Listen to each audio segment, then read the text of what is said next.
The heart monitor's steady beep was the only thing keeping Elena Martinez from complete despair. She pressed her forehead against the cool glass of the ICU window, watching her 6-year-old daughter's chest rise and fall with mechanical precision. Sophia looked so small in that hospital bed, dwarfed by tubes and wires that had become as familiar as breathing over the past 3 months. Mrs. Martinez? Elena didn't turn around. She couldn't. If she looked away from Sophia for even a second, she was afraid her daughter might slip away entirely. The test results are in, Dr. Reeves said softly behind her. I'm afraid the latest round of chemotherapy isn't working. The cancer is spreading faster than we anticipated. Elena's hand flattened against the glass. What are our options? There's an experimental treatment. It's shown remarkable results in trials, but... Dr. Reeves cleared his throat. It's not covered by insurance. The cost would be approximately $2 million. Elena finally turned around. The doctor's face was kind but tired, marked by too many conversations like this one. $2 million. I'm sorry. I wish I had better news. Elena nodded numbly. $2 million might as well have been $2 billion. She was a single mother, working 2 jobs just to keep their tiny apartment. Her savings account had been emptied months ago, and she'd already maxed out every credit card, borrowed from every friend who would lend to her. How long does she have? Without treatment? Maybe 2 weeks. With the experimental therapy, if we could start immediately. He paused. The survival rate is 80%. 2 weeks versus a lifetime. Elena's knees nearly buckled. I'll find the money, she whispered. Dr. Reeves touched her shoulder gently. Mrs. Martinez, I understand what you're going through, but you need to be realistic. I said I'll find it. Elena's voice came out sharper than she intended. Just keep her stable until I do. She walked past him into Sophia's room, settling into the chair she'd claimed as her own. Her daughter's eyes fluttered open, brown like Elena's own, but clouded with fever. Mama? I'm here, baby. Elena took Sophia's small hand in both of hers. I'm right here. Are you sad? Elena forced a smile. No, sweetheart. Mama's just thinking. About what? About how much I love you. Elena smoothed Sophia's dark hair away from her fevered forehead. And about how we're going to get you better. Sophia's eyes drifted shut again, and Elena sat back in the chair, her mind racing. $2 million. She could sell everything she owned and maybe scrape together $10,000. She could start a GoFundMe, but those rarely raised that kind of money. She could rob a bank, but that would land her in prison and leave Sophia alone. Excuse me. Elena looked up to find a woman standing in the doorway. She was elegant in a way that seemed effortless, perfectly styled blonde hair, expensive clothes that probably cost more than Elena made in a year. But it was her eyes that caught Elena's attention. They were pale blue, almost silver, and they seemed to see everything. I'm sorry, but visiting hours. Are you Elena Martinez? The woman asked, stepping into the room. Elena tensed. Who's asking? The woman smiled, and something about it made Elena's skin prickle. My name is Catherine Blackwood. I represent certain benefactors who have an interest in your situation. I don't understand. Catherine moved closer, her heels clicking softly on the linoleum floor. Your daughter needs expensive treatment. You need money. We can provide that money. Elena's heart leaped, then immediately crashed back down. I don't have any collateral.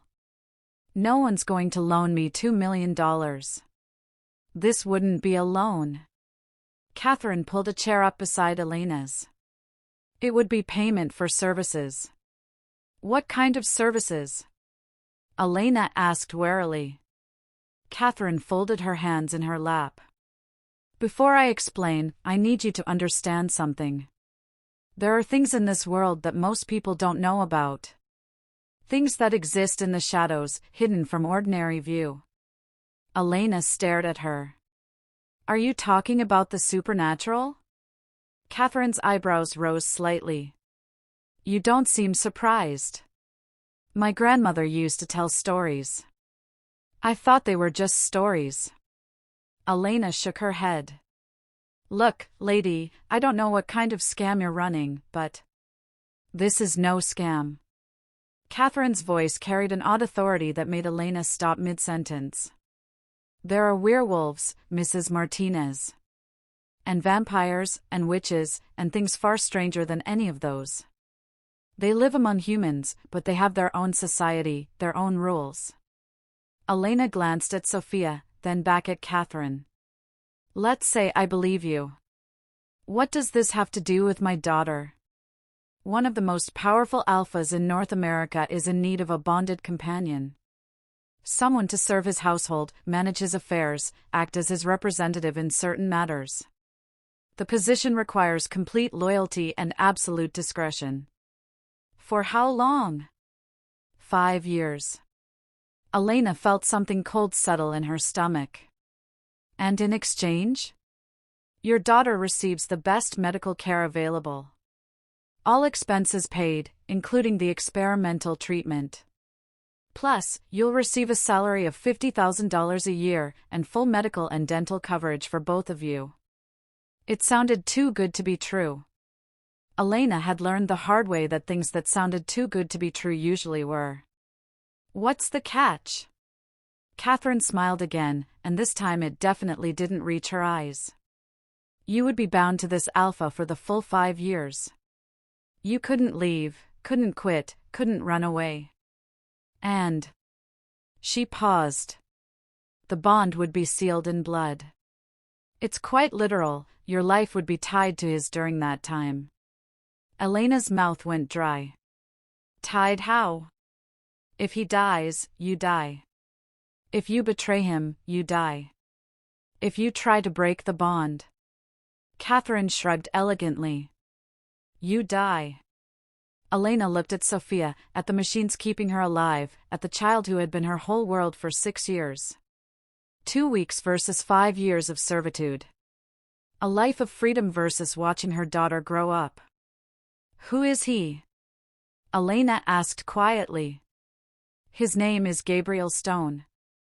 He controls territory from the Canadian border down to Mexico, from the Rocky Mountains to the Pacific Ocean. He's powerful, wealthy, and… Catherine hesitated. He's not known for his patience or his mercy. Elena's hands shook as she reached for Sophia's chart, pretending to read it while she processed what Catherine had told her. Gabriel Stone. The most feared alpha in North America. Why does he need a companion?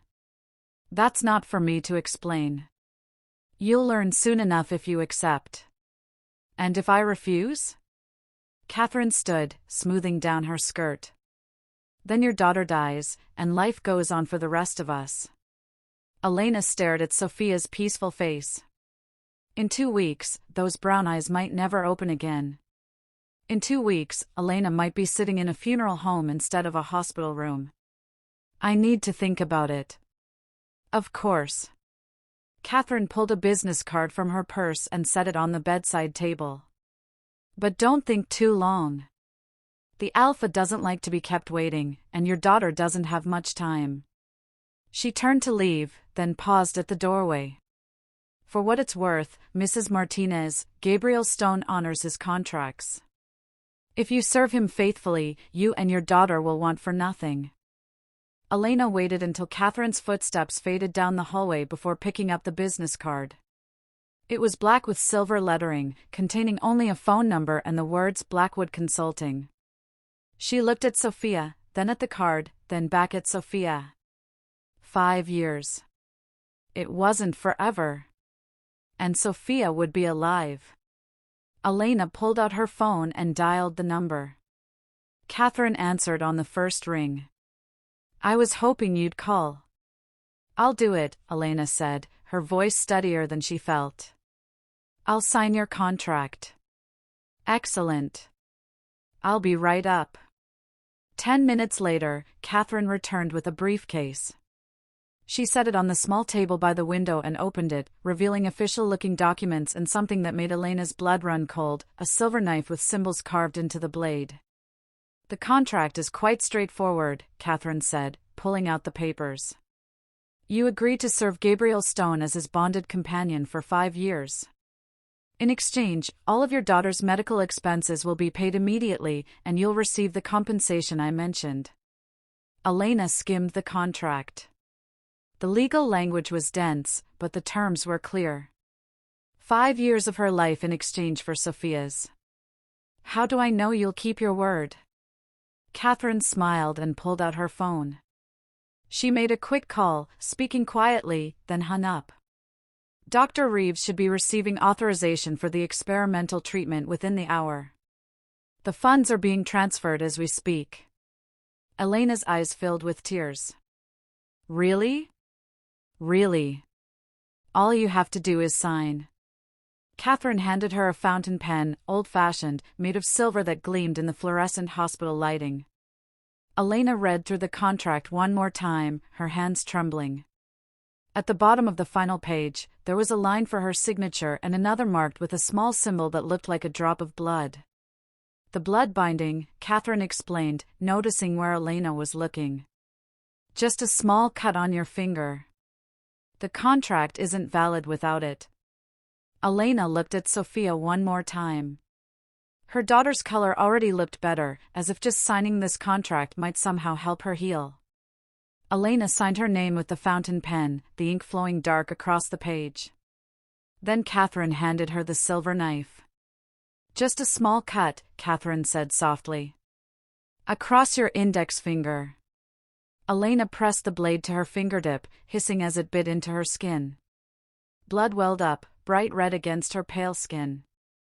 She pressed her finger to the symbol at the bottom of the contract, watching her blood seep into the paper. The moment her blood touched the document, Elena felt something shift inside her chest. Not painful, exactly, but strange, like a door opening somewhere deep in her soul. Catherine took the contract and blew gently on the blood, which dried instantly, turning black against the white paper. "Congratulations, Mrs. Martinez. You're now officially bound to Gabriel Stone." Elena flexed her finger, surprised to find that the cut had already healed completely. "When do I meet him?" Catherine's smile turned predatory. "Oh, my dear. You have no idea what you've just agreed to." Before Elena could ask what she meant, Catherine gathered up the papers and headed for the door. "Someone will be in touch within 24 hours. I suggest you use that time to make arrangements for your daughter's care while you're adjusting to your new position." And then she was gone, leaving Elena alone with Sophia and the growing realization that she might have just made the biggest mistake of her life. But as Dr. Reeves appeared in the doorway an hour later with news that the experimental treatment had been approved and would begin immediately, Elena pushed down her fears. Whatever Gabriel Stone required of her, it was worth it to save Sophia's life. She just hoped she would survive long enough to see her daughter grow up. Chapter 2. 3 days later, Elena found herself staring out the window of a black SUV as it wound through increasingly remote mountain roads. Sophia was stable and responding well to the experimental treatment, better than anyone had dared hope. The supernatural healing enhancement that had been added to her therapy was working miracles. Her daughter's color had returned, her appetite was back, and for the first time in months, Sophia had laughed. Elena clung to that memory of laughter as the SUV climbed higher into the mountains, leaving civilization farther and farther behind.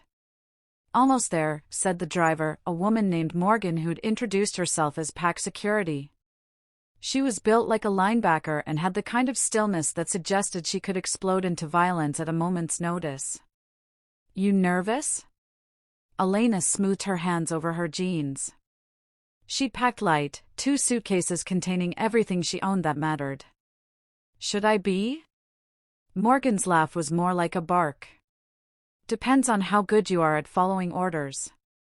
That wasn't exactly reassuring. The road curved sharply, and suddenly Elena was looking at something that took her breath away.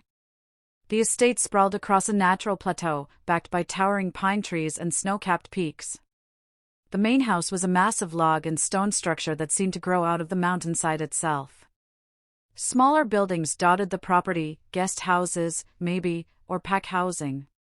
Everything was connected by stone pathways and surrounded by wild gardens that looked deliberately untamed.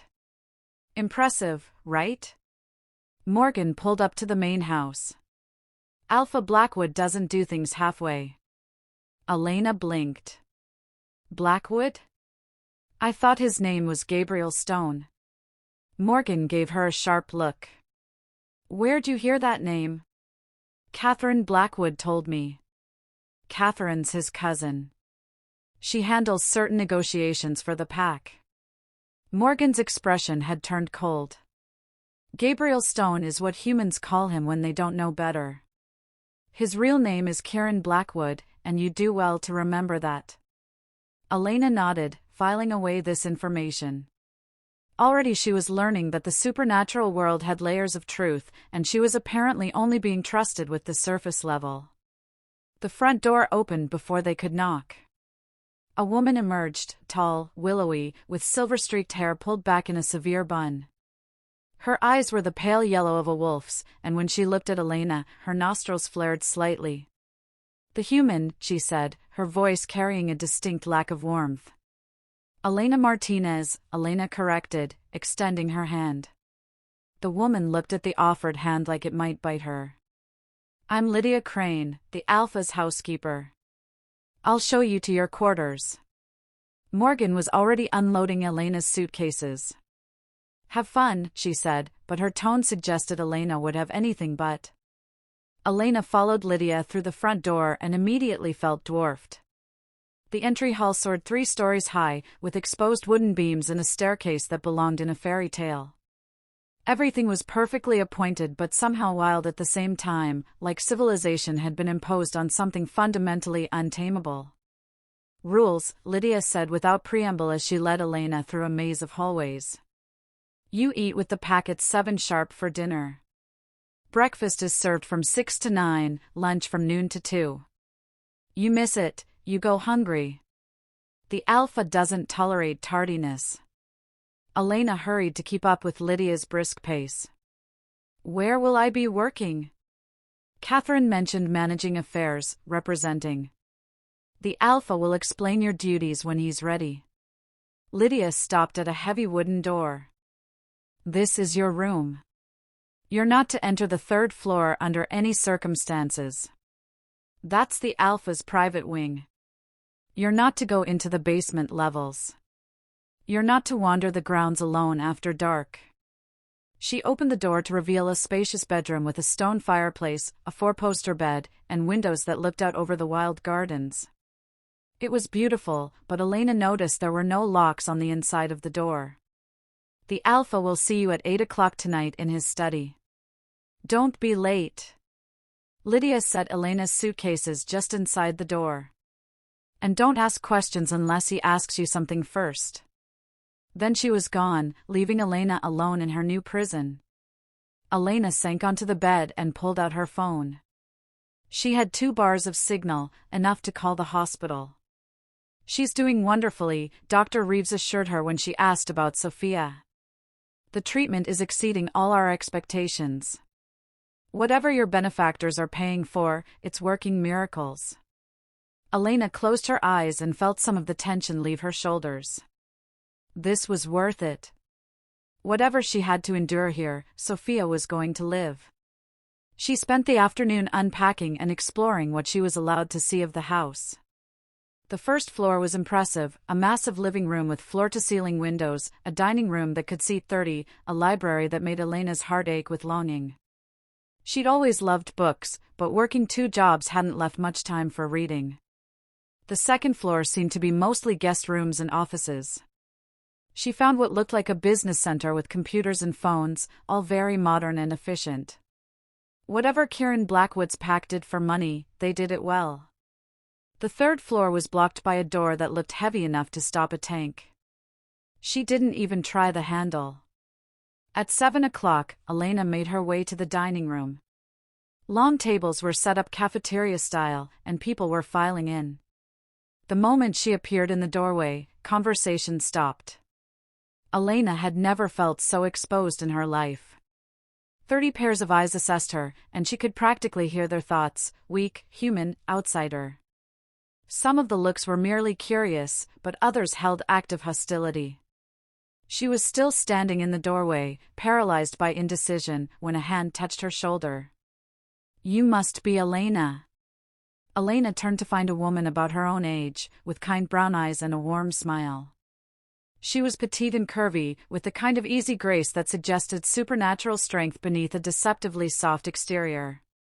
"I'm Jessica Walsh." "Jess." She took Elena's arm and guided her toward an empty table. "Don't mind them. They're not used to humans." "Are there others? Other humans in the pack?" Jess shook her head. "You're the first in, well, ever. At least not as a bonded companion." She lowered her voice. "There have been human mates before, but they get turned pretty quickly. Your situation is unique." They sat down, and gradually conversation resumed around them. Elena noticed that while people weren't outright staring anymore, she was definitely being monitored. "What's he like?" Elena asked quietly. "The alpha?" Jess's expression grew careful. "Kieran is intense. He's fair, but he doesn't tolerate disrespect or disobedience. He's been through a lot, and it's made him hard." "What kind of lot?" "That's not my story to tell." Jess passed Elena a platter of what looked like the best roast beef she'd ever seen. "But I will say this, he's not cruel. Demanding, yes. Unforgiving of betrayal, absolutely. But not cruel." Dinner was better than Elena had eaten in years, but she was too nervous to enjoy it properly. At 5 minutes to 8, she excused herself and made her way to what she hoped was the study. She found it on the first floor, behind another heavy wooden door. She knocked and heard a deep voice tell her to enter. Elena stepped into a room that was part office, part library, part trophy room. The walls were lined with books, awards, and what looked like antique weapons. A massive desk dominated the space, and behind it sat a man who made Elena's breath catch in her throat. She'd been expecting a monster. Instead, she found herself looking at the most devastating man she'd ever seen. Kieran Blackwood was tall, she could tell even with him sitting down. Dark hair that looked like he'd been running his hands through it, sharp cheekbones, and eyes that were such a pale green they were almost silver. He was handsome in a way that seemed almost unfair, except for the scar that ran from his left temple down to his jaw. It should have marred his perfection, but instead it just made him look dangerous.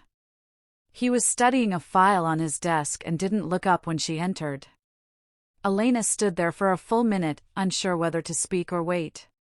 Finally, he closed the file and looked at her. Those pale eyes swept over her from head to toe, analytical and cold. "Elena Martinez," he said, and her name sounded different in his voice, richer, more substantial. Age 28. Single mother.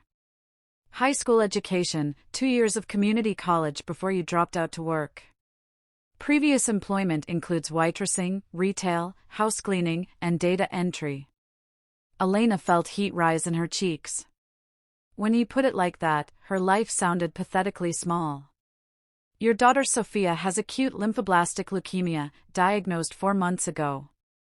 Standard treatment failed, leaving experimental therapy as her only option." He leaned back in his chair. "You signed our contract without reading the fine print." "I read it." "Did you?" Those pale eyes seemed to see right through her. "Because if you had, you would have noticed the clause about absolute obedience. Not just cooperation, Elena. Obedience." Elena lifted her chin. "I understand the terms." "Do you?" He stood then, and Elena had to tilt her head back to maintain eye contact. He was even taller than she'd thought, at least 6'4", with the kind of lean strength that suggested he could be very dangerous when he chose to be. He walked around the desk to stand in front of her, close enough that she could smell his cologne, something woodsy and clean that made her stomach flutter in a way she really didn't want to think about. "Let me be clear about your position here," he said, his voice low and measured. "You are not a guest. You are not a member of this pack. You are a bonded servant, contracted to serve me for 5 years. Your life literally depends on my continued existence, so you have a vested interest in my welfare." Elena nodded, not trusting herself to speak. "You will follow pack hierarchy. I am Alpha, and my word is law. You will address me as Alpha or Sir unless I give you permission otherwise. You will not question my orders. You will not interfere in pack business. You will not form attachments with pack members that might compromise your loyalty to me." He began circling her slowly, like a predator evaluating prey. "You will be responsible for managing my schedule, handling certain correspondence, and representing me at functions where a human presence is required. You will accompany me to business meetings when appropriate. You will be available whenever I require your services, day or night." Elena's mouth went dry. "What kind of services?" He stopped directly in front of her again. "Whatever I deem necessary." The implication hung in the air between them, and Elena felt her face burn. The contract didn't mention. The contract mentions absolute obedience. Everything else falls under that umbrella. His smile was sharp and entirely without warmth. "Having second thoughts?" Elena thought of Sophia, of the way her daughter's eyes had lit up when the doctor said the treatment was working. "No." "Good." He returned to his desk and picked up another file. "Lydia will provide you with appropriate clothing tomorrow. You'll start work Monday morning at 7. Don't be late." He was dismissing her, but Elena found herself unable to move. There was something bothering her, something that had been nagging at her since Morgan mentioned his real name. "Why did Catherine say you were Gabriel Stone?" Kieran went very still. When he looked up at her, his eyes had gone completely cold. "What did you just say?" "Catherine told me I was being contracted to Gabriel Stone. But everyone here calls you Kieran Blackwood. I just wondered." "You wondered." His voice had dropped to something barely above a whisper, but somehow it was more menacing than if he'd shouted. "Did I not just explain to you that questioning my orders was off limits? You didn't order me to believe a lie." The words were out before Elena could stop them. She saw something flash in Kieran's eyes, surprise, maybe, or anger. Possibly both. He stood again, but this time when he moved toward her, Elena had to fight the urge to back away. There was something different about him now, something that made every instinct she had scream at her to run. "Careful," he said softly. "You're already walking a very thin line. I just want to understand." "No." He was standing close enough now that she could feel the heat radiating from his body. "You want to know why I specifically requested you for this position?" Elena's heart stopped. "What? Did you think this was random? Did you think Catherine happened to stumble across your sad story and decide to help out of the goodness of her heart?" Kieran's smile was predatory now. "I chose you, Elena Martinez. I looked through dozens of files, reviewed hundreds of potential candidates, and I chose you." "Why?" "Because you're desperate enough to agree to anything, inexperienced enough not to ask the right questions, and expendable enough that no one will miss you if something goes wrong." The words hit Elena like a physical blow. She felt all the air leave her lungs, felt the room spin around her. "I see I've made myself clear." Kieran returned to his desk. "You may go.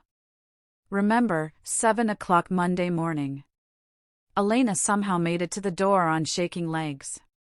She had her hand on the handle when Kieran spoke again. "Elena." She turned back to him. "Your daughter's treatment will continue as long as you fulfill your contract. All 5 years of it. Don't forget that. Elena fled. She made it back to her room before the tears started. She sank onto the bed and let herself cry, for Sophia, for herself, for the trap she'd walked into with her eyes wide open. When the tears finally stopped, Elena wiped her face and pulled out her phone. She had a text from Dr. Reeves with a photo attached. It was Sophia, sitting up in bed and smiling. Really smiling, not the wan, forced expressions of the past few months. She looked like herself again.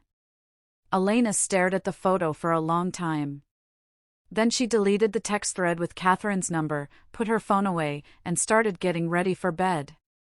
She'd made her choice. She'd signed the contract in blood. Now she just had to survive the next 5 years. But as she lay in the unfamiliar bed, staring at the ceiling, one question kept circling through her mind: if Kieran Blackwood had specifically chosen her from hundreds of candidates, what wasn't he telling her about why? Chapter 3. Elena's first week at the Blackwood estate passed in a blur of awkward encounters and steep learning curves. She quickly discovered that managing Kieran's schedule was like trying to organize chaos. His business interests seemed to span everything from renewable energy to real estate to something called territorial negotiations that she was pretty sure she didn't want to understand. He was demanding but not unreasonable, cold but not cruel. True to Jess's assessment, he was fair in his expectations, even if those expectations were impossibly high. Elena had worked for difficult bosses before, but none who could make her pulse race with nothing more than a sharp look across the breakfast table. She was getting better at reading the pack dynamics too. Morgan was security, obviously. Jess worked in what seemed to be pack relations, mediating disputes, organizing events, keeping everyone happy. Lydia ran the household with military precision. There were others, mechanics, accountants, what looked like lawyers, even a few who seemed to work in technology. It was like a small, very specialized company, except everyone could turn into a wolf. Elena was still trying to figure out where she fit when Saturday evening brought the pack's weekly gathering. It's not optional, Jess explained as she helped Elena choose appropriate clothes. Every pack member attends unless they're literally dying. It's how we stay connected, resolve disputes, share information. And I have to be there because? Because you're part of the household now. Kieran's people attend. Jess pulled a soft blue sweater from Elena's limited wardrobe. This one. It brings out your eyes. Elena studied herself in the mirror. The sweater was one of the few nice things she owned, and she had to admit it did look good. But she still felt like she was playing dress-up. Will there be wolves there from other packs? Sometimes. Tonight there are some visiting from the Portland territory. Business negotiations. Jess's expression grew carefully neutral. Just stay close to me, okay? And if anyone gives you trouble, don't try to handle it yourself. That should have been Elena's first warning. The gathering was held in the main living room, which had been transformed. The furniture had been moved to create an open space in the center, and people were arranged in loose groups that seemed to follow some invisible hierarchy Elena didn't understand. She counted at least 50 people, far more than lived at the main house. Kieran stood near the massive stone fireplace, talking with 3 men Elena didn't recognize. Even across the room, he commanded attention. Tonight he wore dark jeans and a black button-down that emphasized the lean strength of his build. The scar on his face caught the firelight, and Elena found herself staring before she caught herself. Those are the Portland Wolves, Jess murmured, nodding toward the men with Kieran. The tall one is Marcus Reed, their beta. The stocky one is his second.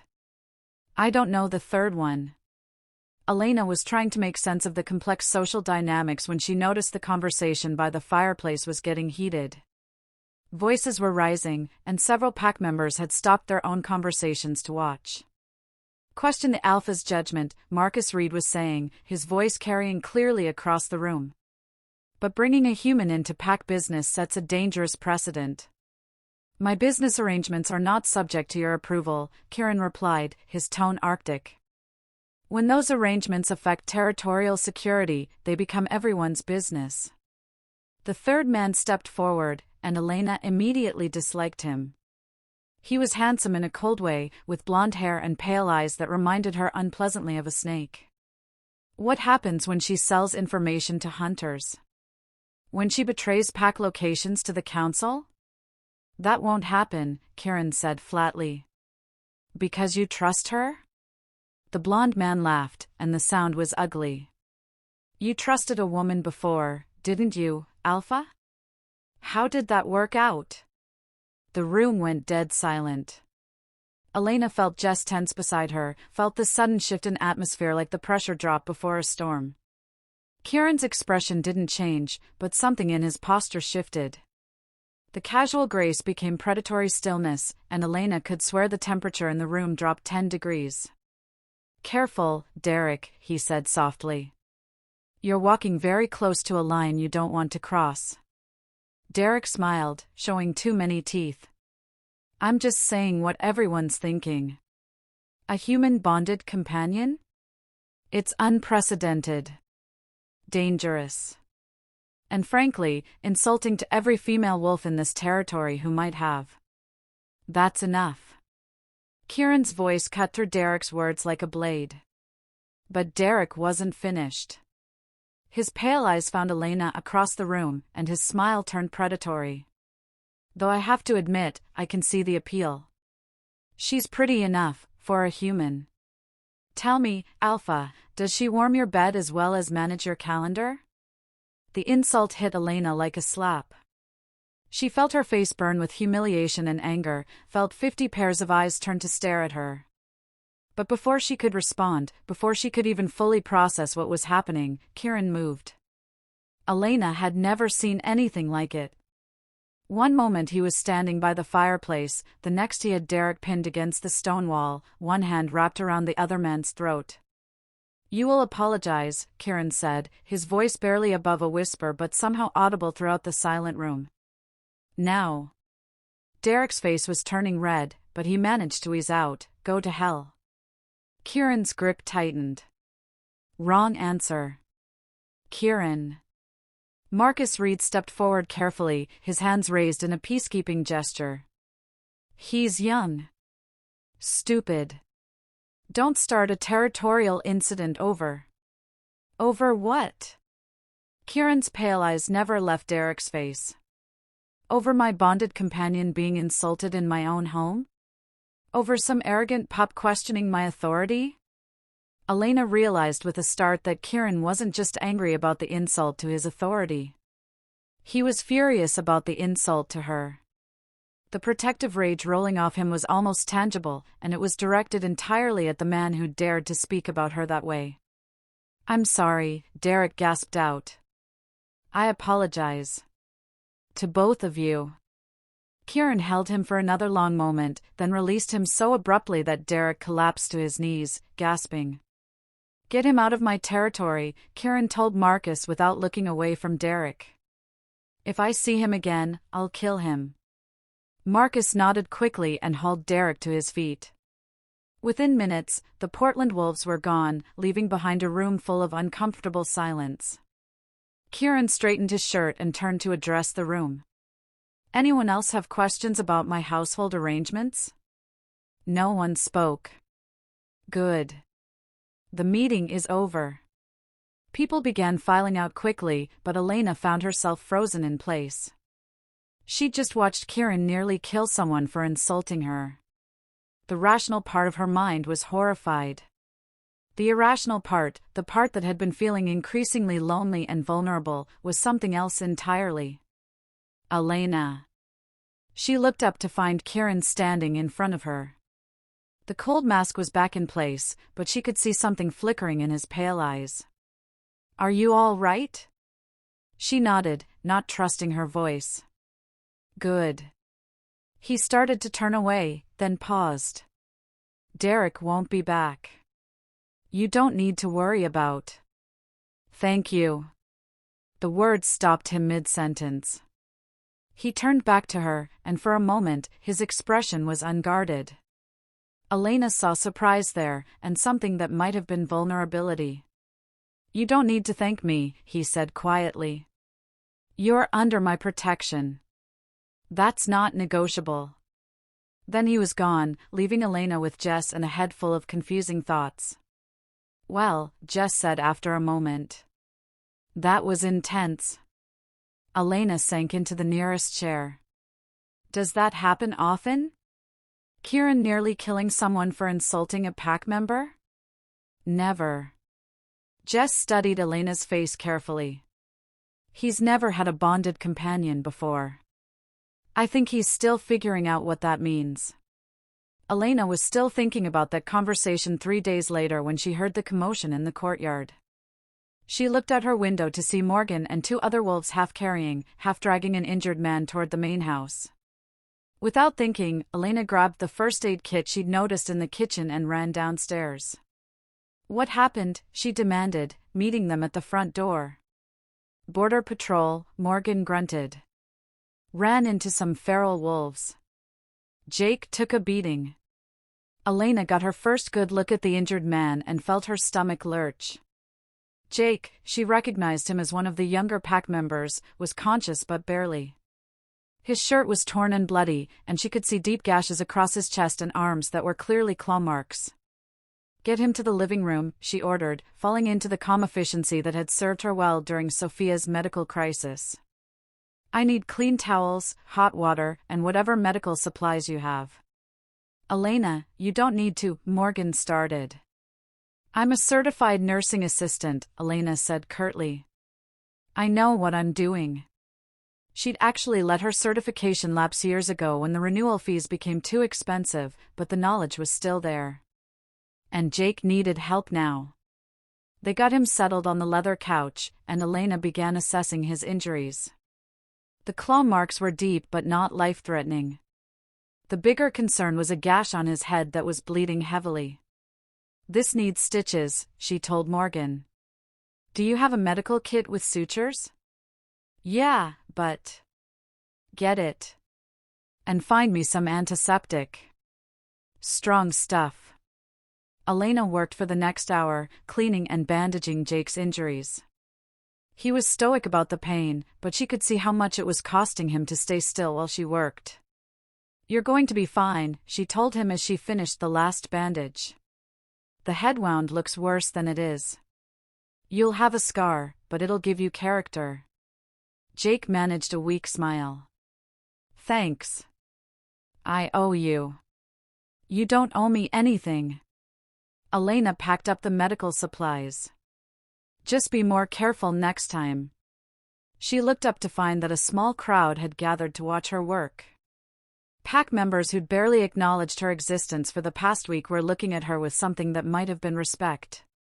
Where did you learn to do that? Asked Tom, one of the mechanics. I worked as a nurse's aide for 3 years, Elena said, washing blood off her hands. Before Sophia got sick. That's some serious skill, Morgan said. Jake would have been in rough shape if we'd had to wait for the pack doctor. Elena just nodded and excused herself, but she could feel their eyes following her as she left. For the first time since arriving, she felt like she might actually be useful here. That feeling lasted until 2 a.m, when she was woken by sounds from the room next to hers. Elena lay in bed for several minutes, trying to identify what she was hearing. Muffled sounds, like someone in distress. Her first thought was that someone was hurt, and she was halfway out of bed before she realized the truth. The sounds were coming from Kieran's room. Elena stood frozen in her nightgown, listening to what were clearly sounds of distress. Not physical pain, she'd heard enough of that in hospital rooms. This was something else. Psychological pain, maybe. Nightmares. She knew she should go back to bed. Kieran had made it clear that his private life was off limits. But the sounds were getting worse, and her nursing instincts were screaming at her to help. Elena crept to her door and opened it carefully. The hallway was dark, but she could see that Kieran's door was slightly ajar. The sounds were clearer now, definitely distressed sleep-talking, possibly nightmares. She approached his door carefully, not sure what she intended to do. Through the crack, she could see him thrashing in his bed, caught in the grip of whatever demons visited him in sleep. No, he was saying, his voice hoarse. Sarah, don't. I'm sorry, so sorry. Elena's heart clenched. This was the source of his coldness, she realized. Whatever had happened to Sarah, whoever Sarah was, had broken something in him. She was still standing there, torn between the urge to help and the knowledge that he'd probably be furious if he found her there, when Kieran suddenly bolted upright in bed. For a moment, they stared at each other through the crack in the door. His chest was heaving, his hair disheveled, his pale eyes wild with the remnants of whatever nightmare had been plaguing him. Elena? His voice was rough with sleep and confusion. I heard, you seemed distressed. I thought you might be hurt. He scrubbed his hands over his face, and Elena caught a glimpse of vulnerability that took her breath away. Without the cold mask, he looked younger, more human. Haunted. I'm fine, he said, but his voice lacked its usual authority. You don't sound fine. The words were out before Elena could stop them. She saw Kieran's expression shudder, saw him reaching for his usual emotional armor. Go back to bed, Elena. She should have. She knew she should have. But something in his voice, a note of exhaustion that went bone deep, made her push the door open instead. When's the last time you slept through the night? Kieran stared at her.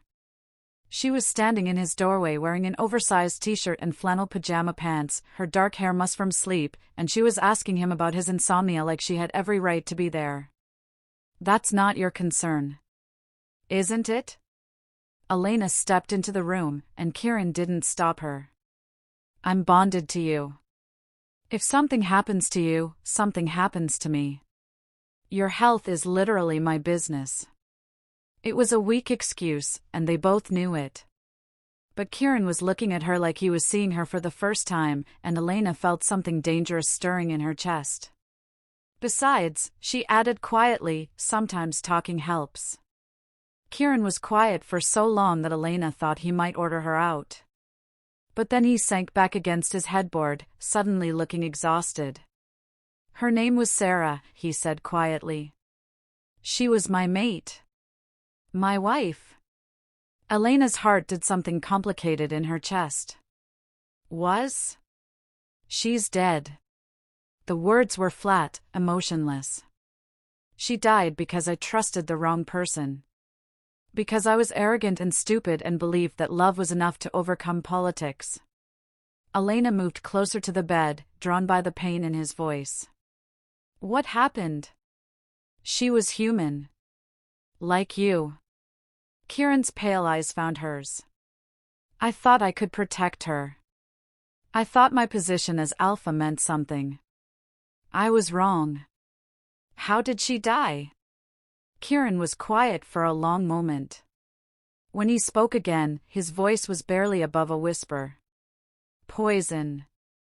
Administered by someone she trusted. Someone I trusted. Elena felt tears prick her eyes. I'm sorry. It was 3 years ago. I should be over it by now. Grief doesn't have a timeline, Elena said softly. And trauma leaves scars that don't always heal cleanly. Kieran looked at her sharply. Speaking from experience? Elena thought about Sophia's diagnosis, about the night she'd spent in hospital chairs, about the crushing weight of helplessness. Different kind of trauma. But yes. They sat in comfortable silence for a moment. Elena was acutely aware that she was sitting on Kieran Blackwood's bed in her pajamas, having the most personal conversation of her life with a man who'd made it clear she was nothing more than a contracted employee. You should go, Kieran said finally. Before someone sees you here. Elena knew he was right. But she also knew he needed sleep, and the nightmares weren't going to let that happen. I could stay, she offered quietly. Just until you fall asleep. Sometimes having someone else in the room helps with nightmares. Kieran stared at her for a long moment. Why would you do that? Elena thought about lying, about giving him some practical reason that wouldn't reveal how much she was starting to care about him. But the vulnerability in his pale eyes deserved honesty. Because you protected me the other night. Because you're not the monster I thought you were. And because... She took a shaky breath. Because everyone deserves to feel safe when they sleep. Kieran didn't respond, but he didn't order her to leave either. Elena settled into the chair by his window, tucking her feet under her. "Sleep," she said softly. "I'll be here." And surprisingly, he did. Elena watched his breathing even out, watched the tension leave his shoulders. For the first time since she'd arrived, Kieran Blackwood looked peaceful. Elena stayed until dawn, then crept back to her room before the household woke up. But she couldn't stop thinking about the broken look in his eyes when he'd talked about Sarah, or the way he'd said her name like it still had the power to hurt him. She was in dangerous territory, Elena realized. Kieran had made it clear that their arrangement was purely transactional. Getting emotionally involved would be the height of stupidity. She had Sophia to think about, 5 years to get through. But when she tried to call Sophia that evening for their daily check-in, her ex-husband answered instead of Dr. Reeves. "Marcus?" Elena's stomach dropped. "Why do you have Sophia's phone? Where is she?" "She's with me, Elena. Where she belongs." "What are you talking about?" "She's supposed to be in the hospital. She's been discharged. The treatment worked. She's in remission." Marcus's voice was cold, triumphant. "And since you abandoned her to go chase some fantasy job, I petitioned for emergency custody." Elena felt the room spin around her. "You can't do that. The custody agreement says that if one parent abandons the child, the other gets full custody. You left the state, Elena. You left our daughter when she needed you most. I left to save her life. That's not how the court sees it. You'll be hearing from my lawyer." The line went dead. Elena stared at her phone, her hands shaking. Sophia was gone. Marcus had her daughter, and Elena was trapped in a contract she couldn't break without forfeiting Sophia's life. She sank onto her bed as the full weight of her situation crashed down on her. She'd signed away 5 years of her life to save Sophia, only to lose her anyway. The knock on her door startled her out of her spiral of panic. "Elena?" Kieran's voice was concerned. "I heard, are you all right?" Elena wiped her eyes and opened the door. Kieran took one look at her face and stepped into the room without invitation. "What happened?" "My ex-husband," Elena managed. "He's taken Sophia. He says I abandoned her by coming here, and he's filing for emergency custody." Kieran's expression darkened. "Can he do that?" "I don't know. Maybe. Probably." Elena laughed bitterly. "I gave up everything to save her life, and now I've lost her anyway." "No," Kieran said firmly. "You haven't." Elena looked at him and saw something in his pale eyes that made her breath catch. Determination. And something else, something that looked almost like affection. "We'll fix this," he said quietly. "I promise you, Elena. We'll get your daughter back." And despite everything, despite the contract, despite the warnings about getting too attached, despite the fact that Kieran Blackwood was the most dangerous man she'd ever met, Elena believed him. Chapter 4. Elena couldn't sleep. She'd been lying in bed for hours, staring at the ceiling and replaying Marcus's phone call in her mind. Every time she closed her eyes, she saw Sophia's face, heard her daughter asking why Mommy had left her. At 3 a.m, she gave up and padded to the kitchen in search of tea. The house was dark and quiet, most of the pack asleep. She was surprised to find a light on in what she'd learned was Kieran's home office, visible through the glass doors that led to the garden. She shouldn't go to him. She'd already crossed too many lines, spent too much time thinking about the vulnerability she'd seen in his eyes when he'd told her about Sarah. But the promise he'd made echoed in her mind, "We'll get your daughter back." Elena made 2 cups of tea and carried them to his office. She knocked softly on the doorframe. "Can't sleep either?" Kieran looked up from a stack of legal documents, and Elena was struck again by how different he looked without his usual cold mask. His hair was disheveled, his shirt sleeves rolled up, and there was something almost boyish about the way he rubbed his tired eyes. "Not much point," he said, accepting the tea gratefully. "I've been researching custody law. Your ex-husband's case isn't as strong as he thinks." Elena settled into the chair across from his desk. "You don't have to do this. I know our contract doesn't cover." "Our contract covers whatever I say it covers." Kieran's tone was firm but not unkind. "And right now, it covers getting your daughter back." Elena studied his face in the lamplight. "Why?" "Because you signed a 5-year agreement, and I have need of your services for 5 years. Your ex-husband is interfering with that arrangement." It was a logical explanation, but Elena didn't buy it. She'd seen the fury in his eyes when Derek had insulted her, had felt the protectiveness radiating from him. This wasn't just about their contract. "Kieran, there's something else." He pulled a different file from his desk drawer. "I've been having Catherine investigate your ex-husband. Marcus Rivera, 32, works in pharmaceutical sales. Recently inherited a substantial sum from his grandfather's estate." Elena frowned. "Marcus never mentioned an inheritance." "That's because it came with conditions. His grandfather was eccentric. The inheritance requires Marcus to have full custody of any children in order to access the funds." Elena's teacup clattered against the saucer. "You're saying he's trying to take Sophia for money?" "I'm saying he has financial motivation beyond paternal concern." Kieran's expression was grim. "The inheritance is worth $12 million. Elena felt sick. "He's using our daughter as a meal ticket." "It appears so. But here's the interesting part, the will specifically states that the child must be healthy and whole for the inheritance to be valid. If Sophia's cancer returns, or if she develops any chronic health conditions, Marcus loses everything. But she's in remission. The treatment worked." "Yes," Kieran said quietly. "It did." Something in his tone made Elena look at him more closely. "How do you know so much about Sophia's treatment?" Kieran was quiet for a long moment, his pale eyes studying her face. "What do you know about the Blackwood Foundation?" "Nothing." "Should I?"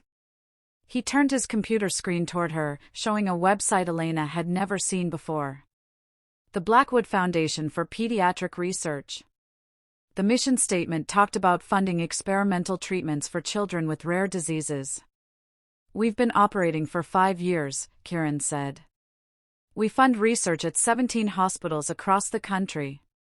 Experimental treatments, cutting-edge therapies, things that insurance companies won't cover." Elena scrolled through the website, seeing photos of smiling children, success stories, research grants. "This is incredible. How have I never heard of this?" "We prefer to work behind the scenes. The families we help don't always know where their funding comes from. We route it through the hospitals, through other charities, through scholarship programs." Elena looked up at him. "Why?" Kieran stood and walked to the window, his back to her. "My sister Lily died when she was 7 years old. Acute lymphoblastic leukemia. The same disease Sophia had." Elena's breath caught. "Kieran. The treatments existed, but they were experimental. Unproven. Insurance wouldn't cover them, and my parents couldn't afford them. We were a smaller pack then, not as wealthy. By the time we scraped together enough money for a loan, it was too late." His voice was carefully controlled, but Elena could hear the pain underneath. "She died 3 days before her 8th birthday." Elena set down her teacup with shaking hands. "That's why you started the foundation." "I swore no child would die the way Lily did. Not if I could prevent it." He turned back to her, and Elena saw the same haunted look she'd glimpsed during his nightmares. So when I saw Sophia's case, when I read about a single mother working 2 jobs and emptying her savings account to keep her daughter alive, you decided to help. Elena's voice was barely a whisper. I decided to make you an offer you couldn't refuse. The truth hit Elena like a physical blow. The contract. Catherine approaching me in the hospital. It wasn't random at all. No. Kieran returned to his desk, but he didn't sit down. I've been watching your situation for months. I knew about your financial struggles, about Sophia's prognosis, about your ex-husband's negligent child support payments. Elena stood abruptly, pacing to the window. You manipulated me. I gave you options you didn't have before. You made me think I was desperate and alone when you'd already decided to help Sophia regardless. Elena spun to face him, anger and confusion warring in her chest. Why the charade? Why not just fund her treatment anonymously like you do for other children? Kieran was quiet for a long moment. When he spoke, his voice was softer than she'd ever heard it. Because I needed you. For what? Sarah handled the foundation's day-to-day operations. After she died, I couldn't. I tried to continue her work, but every case reminded me of Lily, of what I couldn't save. I was drowning in it. He ran a hand through his hair. I needed someone who understood. Someone who'd lived through watching their child face death and come out the other side. Elena stared at him. You could have just asked. Would you have said yes? If some stranger had approached you with a job offer that required moving across the country and leaving your daughter? Elena wanted to say yes, but they both knew the answer. She would have been suspicious, would have assumed it was too good to be true. Because it was too good to be true. I still don't understand why the bonded companion arrangement. Why not just hire me normally? Kieran's expression grew shuttered. Because normal employees can quit. They can walk away when things get difficult, when the work becomes too emotionally taxing. I needed someone who couldn't leave. Someone trapped, Elena said bitterly. Someone committed. Elena sank back into the chair, her mind reeling. Everything she'd thought she knew about her situation had just been turned upside down. She wasn't a desperate woman who'd gotten lucky, she was a carefully selected candidate for a job she hadn't known she was applying for. The other hospitals, she said suddenly. How many children are you treating right now? 43 active cases. Sophia was number 27. Elena looked at the website again, really reading this time. The scope of the foundation's work was staggering. This must cost millions. 15 million last year alone. How can you afford this? Kieran smiled, and for the first time since she'd known him, it reached his eyes. Elena, what do you think werewolves do for money? She'd honestly never thought about it. I assumed. I don't know. Normal jobs? Some do. But our pack controls significant business interests. Renewable energy, primarily. Wind farms, solar installations, hydroelectric. We've been investing in green technology for decades. Environmental werewolves?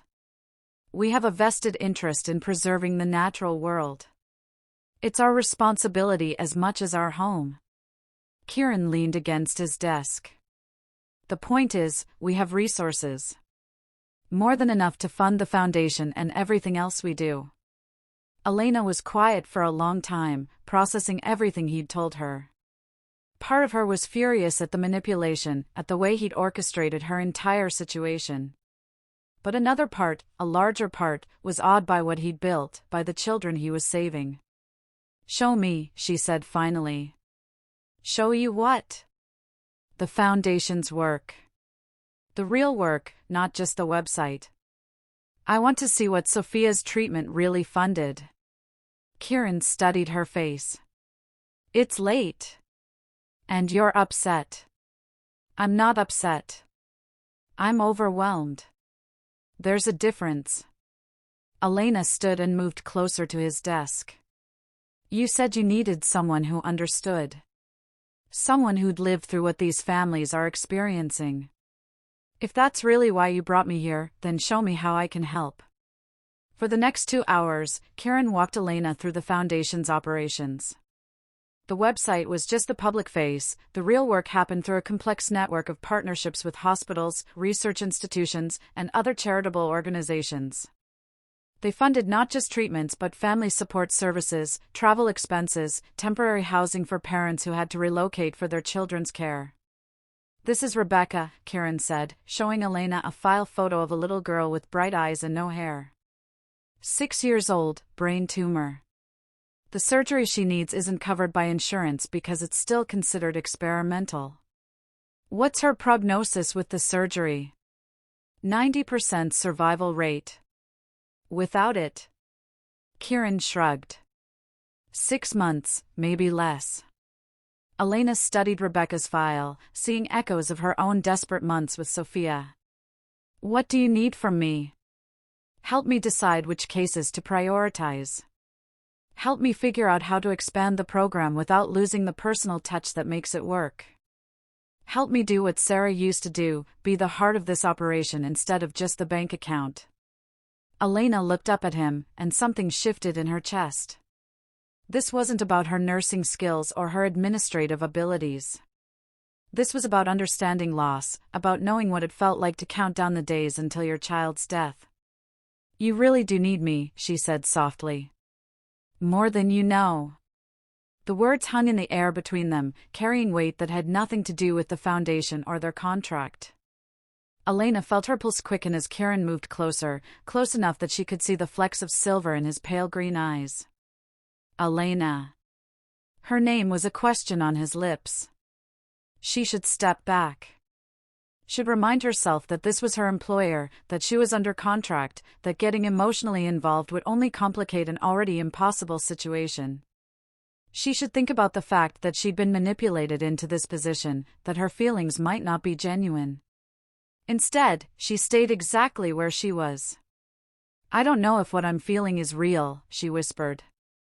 I don't know if it's gratitude or Stockholm Syndrome or just the bond you mentioned. Kieran's hand came up to cup her cheek, his thumb brushing across her skin with surprising gentleness. What do you feel? Elena closed her eyes, trying to separate the tangle of emotions in her chest. Safe. For the first time in months, I feel safe. And that terrifies me because I don't know if it's real or if it's just because you solved my problems.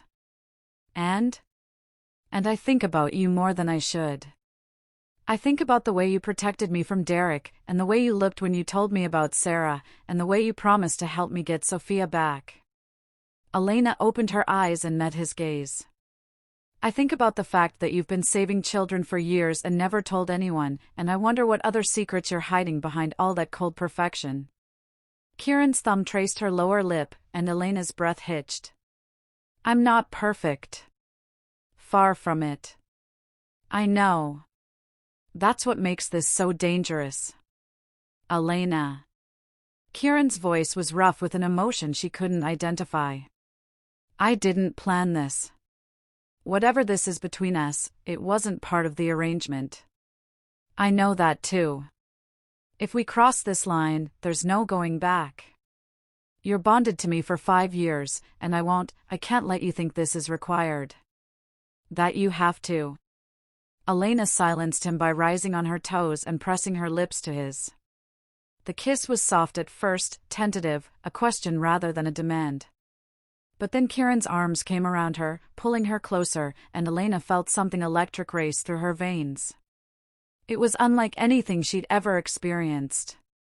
Not just the kiss, though Kieran kissed like a man who'd been starving for contact, but something deeper. Something that felt like coming home and catching fire at the same time. Elena gasped against his mouth as warmth spread through her body, starting at her fingertips and racing toward her heart. The sensation was so intense it was almost painful, like every nerve ending was suddenly hypersensitive. Elena. Kieran pulled back, his eyes wide with something that looked like shock. What? Elena looked down at her hands and nearly stumbled backward. Her fingertips were glowing with a soft, golden light that seemed to pulse in rhythm with her heartbeat. What's happening to me? She whispered. Kieran caught her hands in his, and the moment their skin touched, the light flared brighter. Elena could see the same golden glow reflected in his pale eyes, could feel something responding deep in her chest. You're not fully human, he said quietly, wonder evident in his voice. I thought I sensed something when you first arrived, but I wasn't sure. That's impossible. I would know. Not necessarily. Latent supernatural abilities often don't manifest until triggered by strong emotion or magical contact.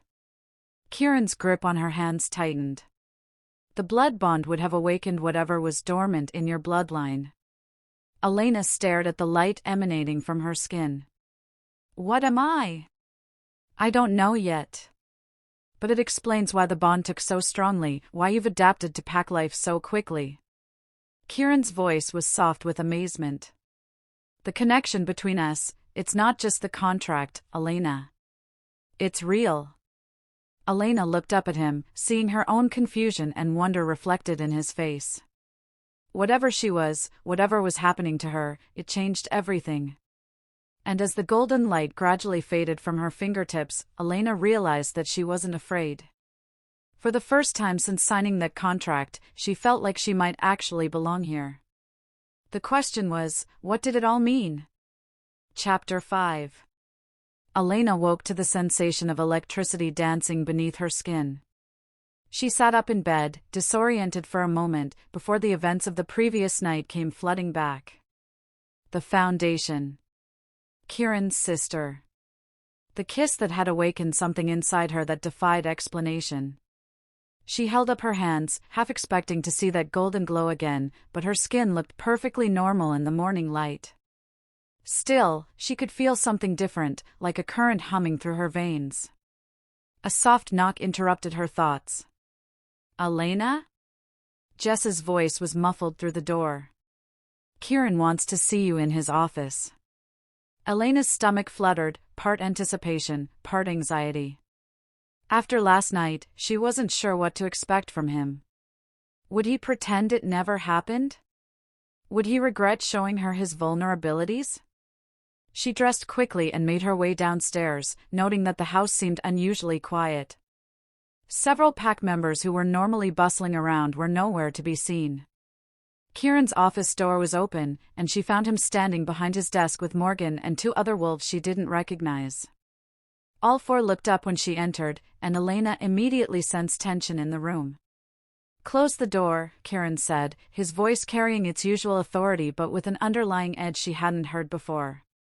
Elena did as he asked, then moved closer to the desk. Kieran looked like he hadn't slept at all, his hair was disheveled, his clothes wrinkled, and there were dark circles under his pale eyes. What's wrong? She asked. Show them, he said quietly. Elena looked confused. Show them what? Your hands. What happened last night? Elena glanced at Morgan and the other wolves, feeling heat rise in her cheeks. I don't think I can just try. Kieran moved around the desk to stand beside her. Think about what you felt when it happened. Elena closed her eyes and tried to recreate the emotions from the night before.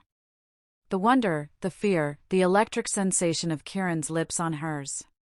She felt warmth begin to build in her chest, spreading outward toward her fingertips. When she opened her eyes, her hands were glowing with that same golden light. The two wolves she didn't recognize took an involuntary step backward. Morgan's expression was grim. Jesus, one of the strangers muttered. It's true. Elena, these are Marcus Reed and David Chin from the Portland Pack, Kieran said, his voice tight. They came here to warn us about something. Elena let the light fade and turned to Marcus. She remembered him from the pack gathering, the beta who'd tried to keep Derek from starting a fight. Warn you about what? Marcus exchanged a look with Kieran. There are rumors spreading through the supernatural community. Someone with unusual abilities has bonded to the Blackwood Alpha. Someone who might be able to bridge the gap between the human and supernatural worlds. What does that mean? Elena asked. It means you're in danger, David said bluntly. There are people, packs, who've been looking for someone like you for a very long time. Kieran's jaw tightened. The Crimson Claw Pack has been asking questions. Sending scouts to our territory. Elena had never heard of the Crimson Claw Pack, but the name alone made her skin crawl. What do they want? Power, Morgan said grimly. They believe that someone who can walk between worlds could give them leverage over human governments, human institutions. Imagine being able to influence human politics, human military decisions, from the inside. But I don't have that kind of power. I don't even know what I am. They don't care, Marcus said. The potential is enough. And now that word is spreading about your abilities. We'll increase security, Kieran said. Double the patrols, add more guards to the house. That might not be enough, David warned. The Crimson Claw Pack is led by Vincent Cain. He's not known for his patience or his subtlety. If he wants Elena, he'll find a way to get her. Elena felt a chill run down her spine. Maybe I should leave. Go somewhere they can't find me. No. Kieran's response was immediate and absolute. You're under my protection. That's not negotiable. But if my being here puts the pack in danger. The pack can handle danger, Morgan said. What we can't handle is losing you to a psychopath like Cain. Elena looked between them all, feeling overwhelmed by the sudden shift from discovering her abilities to being told she was some kind of supernatural target. What aren't you telling me? She asked, focusing on Kieran. There's something else. I can see it in your face. Kieran was quiet for a long moment. The Crimson Claw Pack has history with our family. Personal history. What kind of history? Sarah. The name left his lips like it physically hurt to say it. Vincent Cain is the one who had her killed. Elena felt the room go cold around her. What? She was investigating them, documenting their activities for the council. She'd discovered evidence that they were trafficking humans for supernatural fight rings, using humans as bait for rogue supernatural creatures. Kieran's voice was flat, emotionless, but Elena could see the pain in his eyes. Cain found out about her investigation. The poison that killed her came from one of his people. Elena reached for Kieran's hand without thinking, and the moment their skin touched, she felt that same electric connection from the night before. I'm sorry, she whispered. Cain has been looking for a way to get to me ever since. To draw me into a territorial war that would weaken both our packs and give him an opportunity to expand his territory. Kieran's grip on her hand tightened. You would be the perfect bait. Elena felt sick. So this is all my fault. If I hadn't manifested these abilities. This is not your fault, Kieran said firmly. Cain would have found some other way to come after us eventually. At least now we know what we're dealing with. A commotion outside interrupted their conversation. Shouts, running footsteps, and then the unmistakable sound of breaking glass. Stay here, Kieran ordered, moving toward the window. But Elena was already moving toward the door. If they're here for me. The explosion knocked her off her feet. Elena hit the floor hard, her ears ringing from the blast. Through the smoke and debris, she could see figures moving through the shattered windows. Large men in black, moving with predatory grace. Elena! Kieran's voice seemed to come from very far away. She tried to stand, but something hard connected with the back of her head, and the world went dark. Elena woke up in a concrete cell that smelled like mold and fear.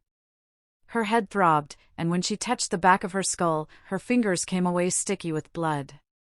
She was lying on a thin mattress on the floor, and the only light came from a single bulb hanging from the ceiling. Finally awake. Elena sat up quickly, then immediately regretted it as her head spun. A man was sitting in a chair just outside her cell, watching her with predatory interest. He was handsome in a cold way, with dark hair and eyes that reminded her of a shark's, black and empty. "Vincent Cain, I presume," Elena said, surprised by how steady her voice sounded. "Smart girl." He leaned forward, his elbows on his knees. "I'm curious about you, Elena Martinez. A human who glows, who can bond with an alpha as powerful as Kieran Blackwood. What are you, exactly?" "I don't know." "I think you do." Cain stood and moved closer to the bars. "I think you know exactly what you are, and you're just playing dumb. But that's all right. We have time to figure it out." Elena looked around the cell, taking inventory. Concrete walls, steel bars, no windows. The air smelled stale, suggesting they were underground. "Where are we?" "Somewhere your alpha will never find you. At least, not before I get what I want from him." "Which is?" Cain smiled, and the expression was chilling. "Territory. Resources. Submission. All the things he's been denying me for years." He paused. "And justice for what he did to my sister." Elena frowned. "Your sister?" "Rebecca Cain. Though you might know her by her married name, Rebecca Stone. She was Gabriel's mate before Sarah Whitman came along." Elena felt something cold settle in her stomach. "I don't understand." "Gabriel, Kieran, cast my sister aside for a human. Broke their mating bond, humiliated her in front of the entire supernatural community. She died 6 months later, unable to bear the shame and the physical trauma of a severed bond."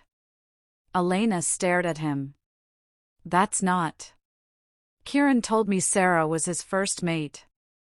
Cain laughed, and the sound was ugly. "Is that what he told you? That Sarah was his first love, his great tragedy? He's rewritten history to make himself the victim instead of the perpetrator." Elena's mind raced. Could Kieran have lied to her about something so fundamental? Could the man she was falling for have callously abandoned his first mate for someone else? "You're lying," she said, but even as the words left her mouth, she wasn't entirely sure. "Am I?" "Ask yourself this: if Sarah was his first mate, his true love, why did he recover so quickly? Why was he able to function as alpha, to build his little foundation, to eventually bond with you?" Cain leaned against the bars. "Losing a true mate destroys wolves. It takes years to recover, if they ever do. But Kieran seemed to bounce back remarkably well." Elena felt nauseous. "Even if that's true, it doesn't justify what you did to Sarah. Sarah was collateral damage. The real target was always Kieran. I wanted him to know what it felt like to lose someone he cared about." Cain's expression darkened. "Though apparently he cared less than I thought, since he's moved on again so quickly." "He hasn't moved on." "You don't know what you're talking about." "Don't I?" "Then why are you here, Elena? Why did he bind you to him if he was still mourning his precious Sarah?" Elena didn't have an answer for that. The doubts Cain was planting felt like poison in her mind, but she couldn't shake them entirely. "What do you want from me?" she asked. "I want you to call him. Tell him you're safe but that you'll only be released in exchange for his unconditional surrender. His pack, his territory, everything. He'll never agree to that. He will if he cares about you as much as I think he does." Cain pulled out a cell phone. "Make the call, Elena. Or I'll start sending him pieces of you until he comes looking." Elena stared at the phone, her mind racing. She could feel that strange energy humming beneath her skin, stronger now than it had been that morning. Whatever she was, whatever abilities she possessed, they seemed to be growing. "Fine," she said. "Give me the phone." Cain smiled triumphantly and passed the device through the bars. Elena took it, noted the number it was set to dial, and pressed the call button. Elena? Kieran's voice was sharp with worry and relief. Are you hurt? Where are you? I'm okay, Elena said, meeting Cain's expectant gaze. But Kieran, there's something you need to know. What? Elena took a deep breath and let the energy she'd been containing flow through her voice. I'm stronger than he thinks I am. The phone exploded in her hands. The surge of power that flowed through Elena was unlike anything she'd experienced. The golden light erupted from her skin, so bright that Cain stumbled backward with a shout. The steel bars of her cell began to glow red-hot, then white-hot, before finally melting like candle wax. Elena stepped through the molten opening, power crackling around her like lightning. Cain was on the ground, his hands pressed to his eyes. What are you? He gasped. I told you, Elena said, her voice echoing with an otherworldly resonance. I don't know. But I'm learning. She could hear footsteps running toward them, could sense other wolves responding to Cain's shouts. Elena looked around the underground space, noting the exits, calculating her chances. That's when she noticed it, the subtle change in her body, the slight tenderness in her breasts, the way her heightened senses seemed to pick up on everything. The nausea she'd attributed to her head injury suddenly made sense. She was pregnant. The realization hit her like a physical blow. She was pregnant with Kieran's child, trapped in an enemy stronghold, and apparently possessed of supernatural abilities she didn't understand. Elena closed her eyes and reached for that power again, feeling it respond eagerly to her call. When she opened them, the entire underground chamber was filled with golden light. Tell your people to stay back, she told Cain, who was still writhing on the ground. Because I'm leaving, and I really don't want to hurt anyone else today. She could feel the wolves gathering at the edges of her awareness, could sense their fear and confusion. Good. Let them be afraid. Elena walked calmly toward the exit, power radiating from her skin like heat from a forge. No one tried to stop her. She had no idea how she was going to get home, no idea how to explain what had just happened, and no idea how to tell Kieran that she was carrying his child.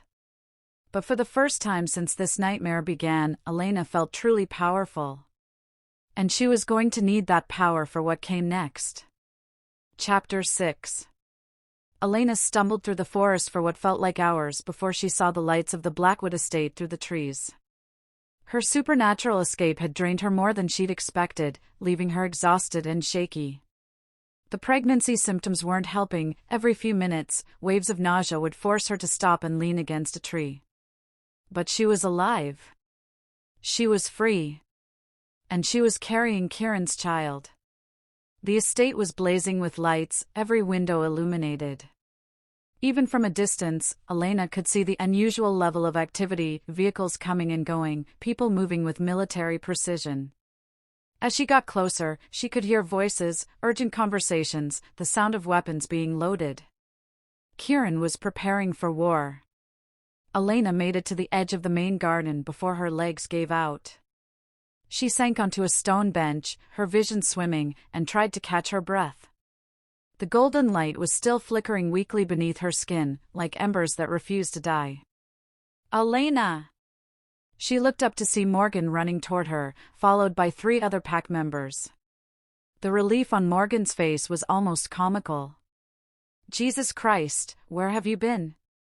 Kieran's been out of his mind. Morgan stopped mid-sentence as she got closer, taking in Elena's disheveled appearance, the blood in her hair, the exhaustion radiating from every line of her body. What did they do to you? I'm okay, Elena managed. Where is he? Command center. Come on, I'll take you. Elena? The voice that cut through the night air was raw with emotion. Elena turned to see Kieran standing in the doorway of the main house, and the expression on his face nearly broke her heart. Relief, rage, fear, and something that looked like devastation all warred for dominance. In 3 quick strides, he was kneeling beside the bench, his hands hovering over her like he was afraid she might disappear if he touched her. Are you hurt? His voice was barely controlled, each word precise and clipped. Did they I'm okay, Elena said quickly, reaching for his hands. The moment their skin connected, she felt some of her exhaustion ease, replaced by the steady strength that seemed to flow from him. I escaped.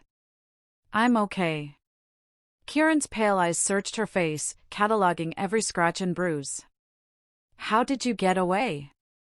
Elena thought about the melted steel bars, the golden light, the way Cain's men had been too afraid to follow her. I'll explain everything. But first, I need to tell you something important.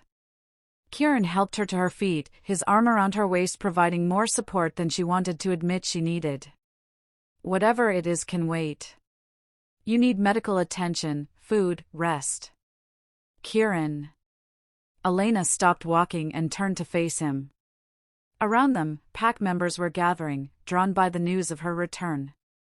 But all Elena could see was the man in front of her, the man whose child she was carrying. I'm pregnant. The words hung in the night air like a challenge. Elena watched as Kieran's expression shifted from concern to shock to something she couldn't quite identify. Pregnant, he repeated slowly. About 6 weeks, I think. I figured it out when I was. Elena gestured vaguely. While I was captured.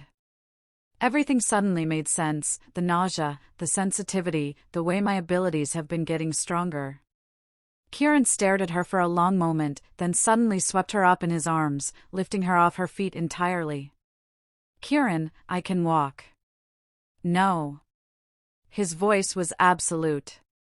You're pregnant with my child, and you've just escaped from Vincent Cain. You're not walking anywhere. You're not doing anything except resting and letting me take care of you. Elena saw Morgan roll her eyes, but there was a smile on the other woman's face. There goes the Alpha's legendary self-control, Morgan muttered to one of the other pack members. Kieran carried Elena into the house and straight to his room, ignoring her protests that she was perfectly capable of walking. He set her gently on his bed, then immediately began checking her over again for injuries. The baby, he said suddenly, his hands hovering over her still flat stomach. Are you sure? Is everything? I think everything's fine. The pregnancy is early enough that. Elena covered his hands with hers. Kieran, breathe. We're both okay. But even as she said it, Elena could see the transformation happening in front of her. The concern in Kieran's eyes was shifting to something more primal, more possessive. His entire posture was changing, becoming more protective, more territorial. You're not leaving this room, he said suddenly. Not until Cain is dealt with. Not until I know you're safe. Kieran. I mean it, Elena. I'm not losing you. I'm not losing either of you. His hands tightened on hers. Do you understand what this means? A child born from our bond, with your abilities and werewolf blood? Cain would kill for that kind of power. Elena felt a chill run down her spine. She hadn't thought about what their child might inherit, what kind of target that would make them. All the more reason for me to help end this, she said. I can't just hide while. Yes, you can. You will. Kieran's voice had taken on the tone of absolute authority that Elena had learned meant he wouldn't be argued with. I won't risk you or our child. Elena was about to argue when her phone buzzed. She'd forgotten she even had it, somehow it had survived her capture and escape. She pulled it out, expecting to see a message from Jess or one of the other pack members. Instead, she saw Marcus's number. Who is it? Kieran asked, noticing the way her face had gone pale. My ex-husband. Elena's thumb hovered over the answer button. He's probably calling about the custody case. Kieran's expression darkened, but he nodded. Answer it. But put it on speaker. Elena accepted the call. Marcus? Elena, thank God. I've been trying to reach you for days. Marcus's voice was strained, almost panicked. We need to talk. About the custody hearing? Marcus, I told you.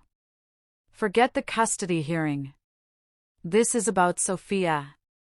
Elena's blood turned to ice. What about Sophia? She's missing, Elena. She was taken from my house 3 days ago. Elena felt the room spin around her. What do you mean, taken? I mean someone broke into my house and kidnapped our daughter. They left a note. Marcus's voice cracked. They want money, Elena. A lot of money. How much? Elena's voice was barely a whisper. $5 million. They said they know about your rich friends and that you have 48 hours to get the money or they'll sell Sophia to people who will make sure we never see her again. Elena couldn't breathe. Sophia, her 6-year-old daughter who was finally healthy, who had been laughing just weeks ago, was in the hands of kidnappers. Did you call the police? She managed. They said if I involved law enforcement, they'd kill her immediately. Elena, I don't have $5 million. Even with the inheritance, I can't access that kind of cash quickly enough. The inheritance, Elena repeated, something clicking in her mind. Marcus, how exactly did these kidnappers know about my rich friends? I don't know. Maybe they've been watching us, monitoring our communications. Or maybe they already knew because you told them. The silence that followed was deafening. Elena, what are you talking about? The Crimson Clubhack, Marcus. Vincent Cain. How much did they pay you to set this up? Another silence, then Marcus's voice, smaller now. How do you know about Cain? Elena felt rage building in her chest, so intense that the golden light began to flicker beneath her skin again. You sold out our daughter to supernatural psychopaths for money? It wasn't supposed to happen like this. Marcus's composure finally cracked. Cain approached me months ago. He said he needed leverage against your employer. He offered me $10 million to help him get to you. So you took Sophia. I was supposed to just call you, get you to come to me. Cain said he'd take you from there, that Sophia would never be involved. But then you had those abilities, and everything changed. Cain said Sophia might be valuable too, that she might have inherited whatever you are. Elena's vision was going red around the edges. Beside her, Kieran had gone completely still, and she could practically feel the barely controlled violence radiating from him. Where is my daughter, Marcus? I don't know. Cain took her after the plan changed. Elena, I'm sorry, I never meant. Where?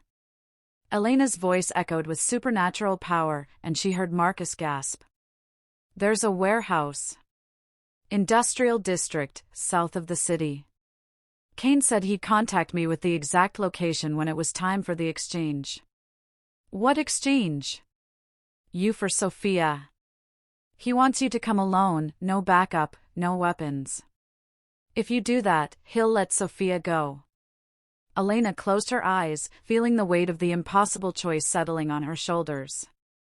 Stay safe with Kieran and let her daughter remain in the hands of monsters, or walk into an obvious trap and risk not only her own life but the life of the child she was carrying. I'll be in touch, she told Marcus, then hung up. The silence in the room was deafening. Elena could feel Kieran watching her, could sense the internal war happening behind his pale eyes. No, he said finally. Kieran.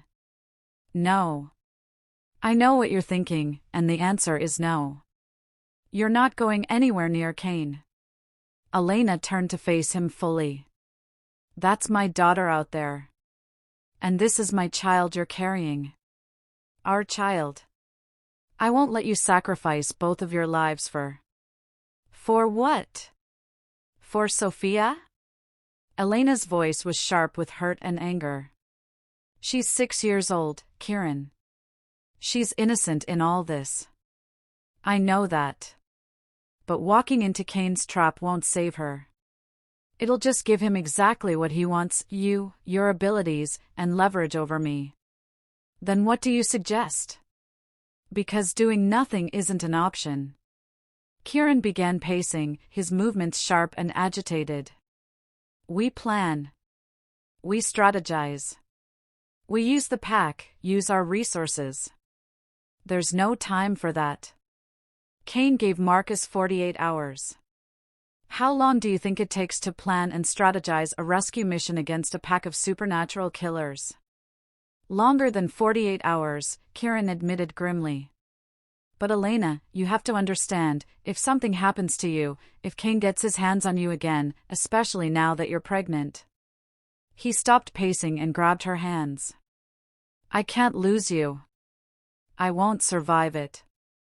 Elena looked into his eyes and saw the truth there, the fear, the desperation, the love he was trying so hard not to say out loud. It would be so easy to stay here, to let him protect her, to trust that somehow everything would work out. But it was Sophia's face she saw when she closed her eyes. Sophia, who had trusted Elena to keep her safe, who was probably terrified and calling for her mother. I have to go, Elena said quietly. You know I do. Then I'm going with you. Cain said. I don't care what Cain said. If you're determined to walk into this trap, then you're not doing it alone. Elena shook her head. If you show up, he'll kill Sophia just to hurt you. You know that. Kieran's expression was anguished. So what are you asking me to do? Let you go to your death? I'm asking you to trust me. Elena stood and moved closer to him, placing her hands on his chest. I escaped from Cain once already. My abilities are getting stronger, and I'm learning how to use them. Maybe I can get Sophia out before Cain even realizes what's happening. And if you can't? Elena took a shaky breath. Then you'll have to decide whether saving 2 lives is worth the risk of losing one. Kieran stared at her for a long moment, and Elena could see the exact moment when he made his decision. His expression shifted from anguish to resolved, and she knew what he was going to say before he said it. No. I won't let Cain use Sophia to manipulate you into his hands. We'll find another way. There is no other way. There's always another way. Kieran's voice was final. I'm calling the pack together. We're going to get Sophia back, but we're doing it my way. Elena felt something snap inside her. The exhaustion, the fear, the impossible choices, it all crystallized into pure fury. Your way, she said, her voice dangerously quiet. The same way you handled Sarah? The same way you've handled every threat to this pack? Kieran went very still. What did you just say? Cain told me about Rebecca. Your first mate, the one you abandoned for Sarah. How many people have to die because of your choices, Kieran? How many people have to pay the price for your guilt? The words were out before Elena could stop them, and she immediately regretted them. She could see the pain flash across Kieran's face, could see him rebuilding his emotional walls in real time. So Cain got to you after all, he said quietly. I wondered what poison he'd fed you. Is it true? Does it matter? Do you think it changes anything about who I am now, about what I feel for you? Elena stared at him, seeing the hurt and the carefully constructed distance in his pale eyes. I don't know what to think anymore. Then let me make it simple for you. Kieran's voice was arctic now, all warmth gone. You're pregnant with my child, which makes you and the baby my responsibility. You're not leaving this room, you're not going anywhere near Cain, and you're certainly not risking your life for a custody dispute that started this whole mess. Elena felt her own anger flare in response. Don't you dare blame Sophia for this. I'm not blaming Sophia. I'm blaming the man who sold her to monsters for money, and I'm blaming myself for not seeing this trap coming. Kieran moved toward the door. But I'm not letting Cain win. He wants you. He'll have to go through me and my entire pack first. And while you're playing territorial war games, my daughter dies. Kieran paused with his hand on the door handle. That won't happen. You can't promise that. I can. And I am.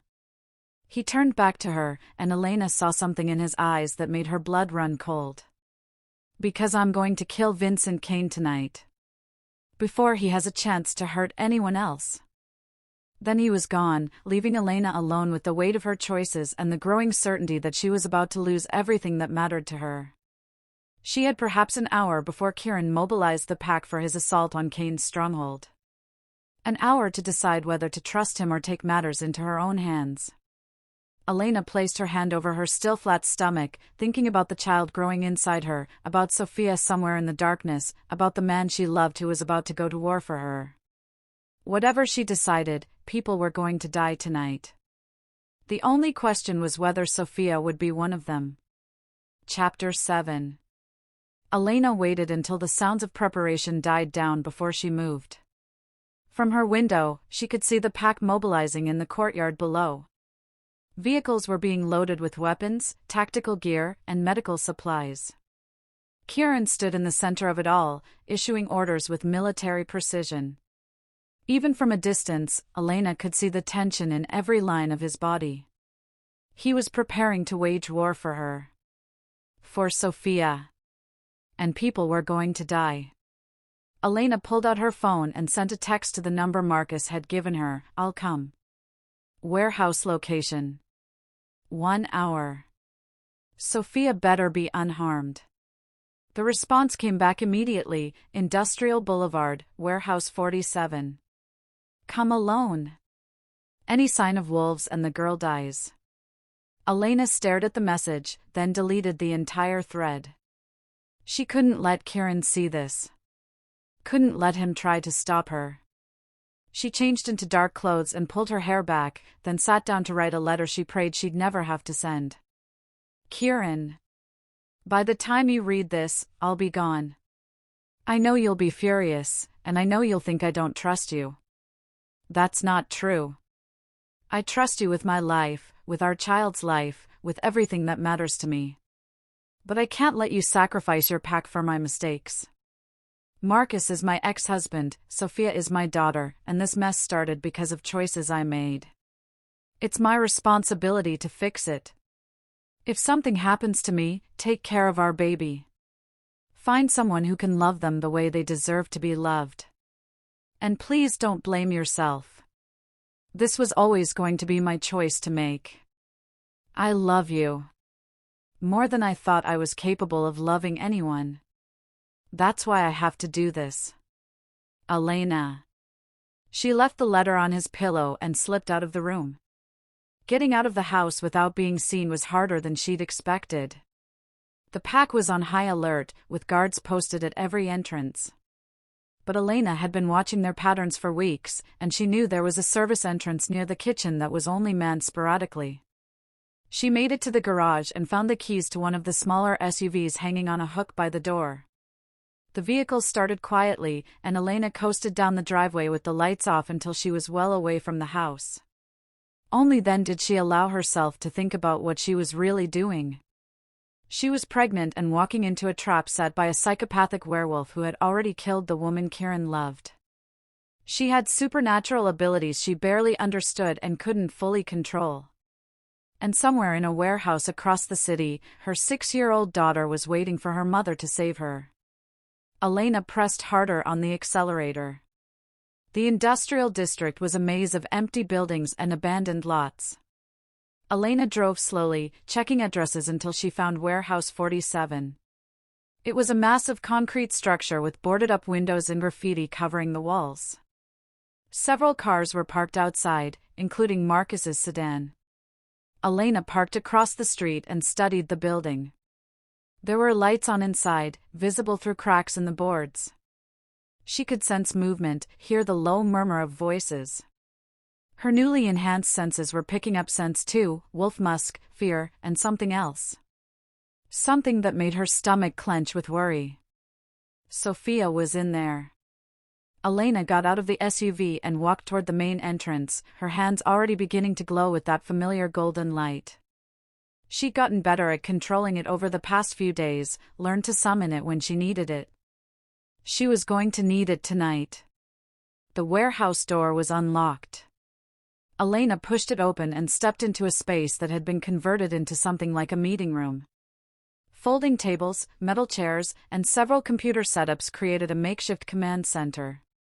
Cain stood in the middle of it all, looking perfectly at ease despite the fact that Elena had escaped from his custody just hours earlier. "Elena," he said with a smile that didn't reach his eyes. "Right on time." Elena's gaze swept the room, counting adversaries. 5 wolves from Cain's pack, all watching her with predatory interest. Marcus, looking pale and nervous in the corner. And there, tied to a chair near the back of the room, was Sophia. Elena's heart nearly stopped. Her daughter looked so small, so frightened. There was duct tape over her mouth, and her eyes were wide with terror above it. But she was alive. She was unharmed. "Let her go," Elena said, power beginning to leak into her voice. "You have me. That's what you wanted." "Actually, what I wanted was leverage against your alpha," Cain said conversationally. "But this works too. Especially now that I know what you really are." Elena took a step closer to Sophia. "What do you think I am?" Cain laughed. "You still don't know, do you?" "A moon speaker, Elena. One of the rarest supernatural bloodlines in existence. Werewolves who could command other wolves, who could speak with the voice of the moon itself." His expression grew hungry. "There haven't been any confirmed moon speakers in over a century. Most people think they're just legend." Elena felt something cold settle in her stomach. "And what exactly does a moon speaker do?" "They rule," Cain said simply. "Every werewolf pack in North America would bow to you if they knew what you were. You could command armies, Elena. Build an empire. I just want my daughter. And you'll have her. After you demonstrate your abilities for me. After you prove that you can do what I think you can do." Elena's power was building now, responding to her anger and fear. The golden light was getting brighter, and she could feel something vast awakening inside her chest. "You want a demonstration?" she asked quietly. Cain's smile widened. "Very much so." Elena closed her eyes and reached for that power, pulling it up from whatever deep well it lived in. When she opened them again, she wasn't just glowing, she was radiant. Light poured from her skin like she was made of starfire. "Kneel," she said, her voice echoing with otherworldly authority. The effect was instantaneous. Every werewolf in the room, including Cain, dropped to their knees as if their strings had been cut. Elena could feel their will bending to hers, could sense their complete and absolute submission. All except Marcus, who was staring at her in horror. "What the hell are you?" Elena ignored him and walked toward Sophia, the wolves parting before her like she was radioactive. She knelt beside her daughter's chair and gently removed the tape from her mouth. "Mama?" Sophia's voice was small and scared. "Are you glowing?" "A little bit," Elena said, working on the ropes around Sophia's wrists. "It's okay, baby. Mama's here." That's when she heard the engines outside. Multiple vehicles, moving fast. Elena's enhanced hearing picked up the sound of car doors slamming, tactical gear being loaded, urgent voices. Kieran had found her. "Stay down," Elena told Sophia, then turned to face Cain, who was still kneeling but looking increasingly agitated. "You brought your pack," he snarled. "I didn't bring anyone. They followed me." The warehouse doors exploded inward as Kieran's wolves poured into the space. Elena saw Kieran himself in the lead, his pale eyes scanning the room until they found her. The relief on his face lasted exactly as long as it took him to register the supernatural light radiating from her skin. "Elena," he said, his voice tight with concern. "What?" That's when the other doors burst open. More vehicles had arrived, but these weren't pack members. Elena heard Marcus scream as tactical officers in riot gear swarmed into the warehouse, weapons drawn. "Police! Everyone on the ground! Now!" Elena's heart sank as she realized what had happened. Marcus, panicking and out of his depth, had called the authorities.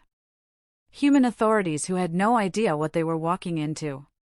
The warehouse erupted into chaos. Cain's wolves, released from Elena's command by her shock and distraction, immediately shifted into their wolf forms. Kieran's pack responded in kind, and suddenly the air was filled with snarls, howls, and the sound of inhuman combat. The police officers, confronted with a room full of wolves the size of small horses, began shooting. Elena threw herself over Sophia as bullets ricocheted off concrete walls. Around them, the battle raged, wolf against wolf, wolves against humans, humans caught in the crossfire of a supernatural war they couldn't possibly understand. "Elena!" Kieran's voice cut through the chaos. She looked up to see him fighting his way toward her, still in human form but moving with inhuman speed and strength. A police officer's bullet caught him in the shoulder, spinning him around, but he kept coming. That's when Elena felt it, the full awakening of whatever she really was. Power erupted from her like a nuclear explosion. The golden light became blinding, and Elena felt her consciousness expand until she could sense every living thing in the warehouse. Every human heart beating with terror, every wolf's mind consumed with battle fury, every thought and instinct and desperate survival impulse. And she could control all of it. "Stop." Elena's voice filled the warehouse like the voice of a god. The word rang with such authority, such absolute command, that every creature in the room, wolf and human alike, froze where they stood.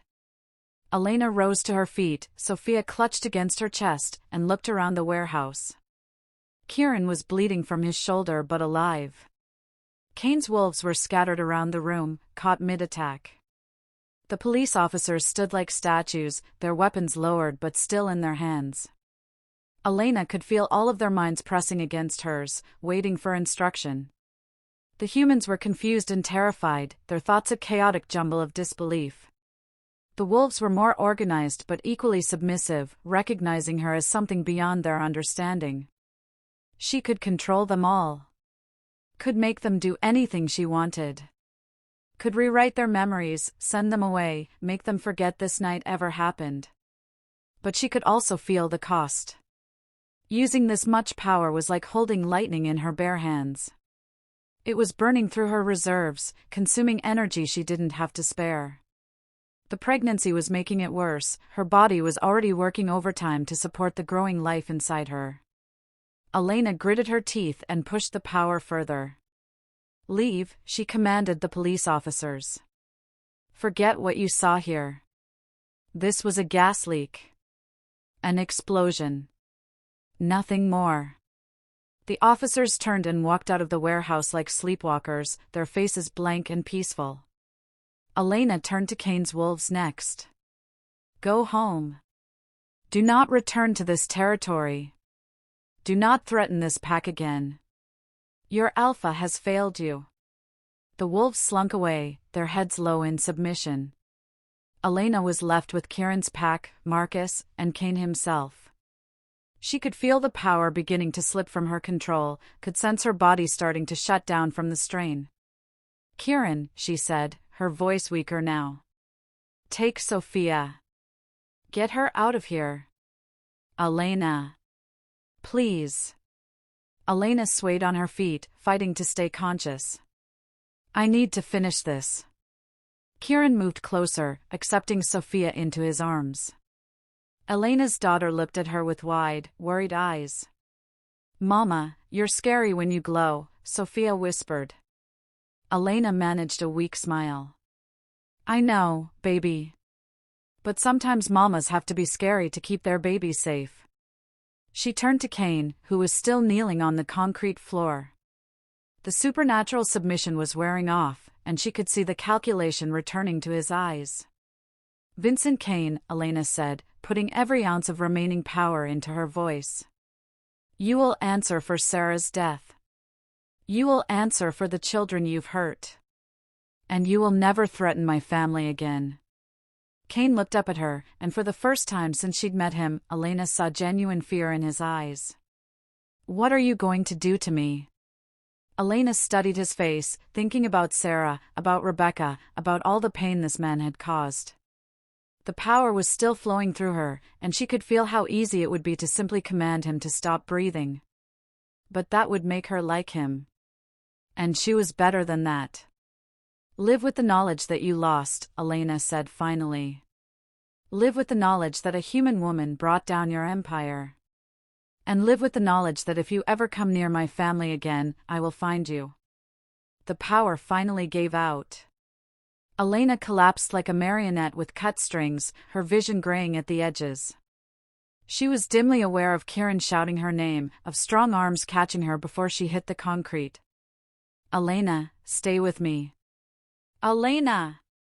She tried to respond, tried to tell him that she was okay, but the words wouldn't come. The effort of commanding that many minds, of bending that much supernatural will to her own, had drained everything she had. As consciousness faded, Elena's last thought was that Sophia was safe. Her daughter was alive and unharmed, and the war was over. That was worth any price.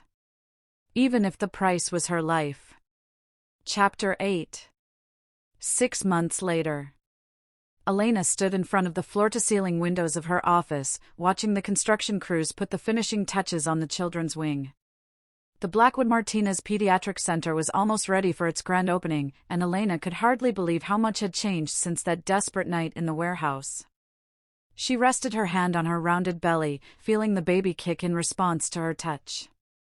7.5 months pregnant, and she'd never felt stronger or more confident in her life. The moon speaker abilities that had nearly killed her that night had stabilized over the past 6 months, becoming as natural as breathing. Mama, look! Elena turned to see Sophia burst through the office door, her dark hair flying behind her as she ran to the window.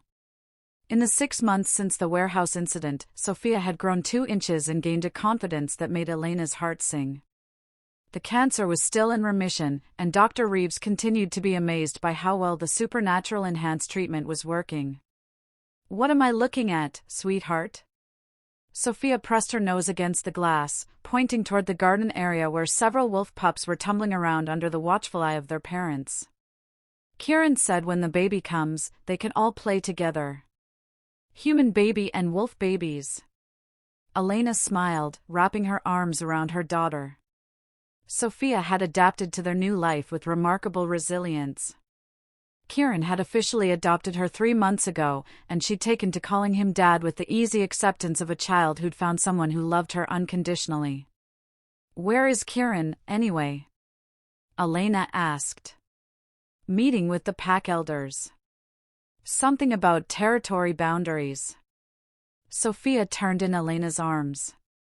Mom, are you nervous about tomorrow? Tomorrow was the grand opening of the Pediatric Center, the culmination of months of planning, fundraising, and construction.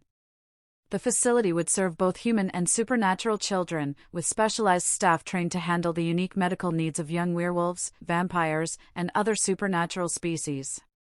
It was the first of its kind, and Elena knew it would change everything. A little nervous, Elena admitted. But mostly excited. We're going to help so many children. Sophia nodded solemnly. Like how you and Dad helped me. Elena's throat tightened with emotion. Exactly like that. The door opened again, and Kieran entered with the easy grace Elena had come to love. 6 months had softened some of his harder edges, though he was still very much the alpha. Fatherhood suited him. Elena often found him reading Sophia bedtime stories or patiently answering her endless questions about werewolf culture. How are my girls? He asked, moving to wrap his arms around both of them. Your girls are perfect, Elena said, leaning back against his chest.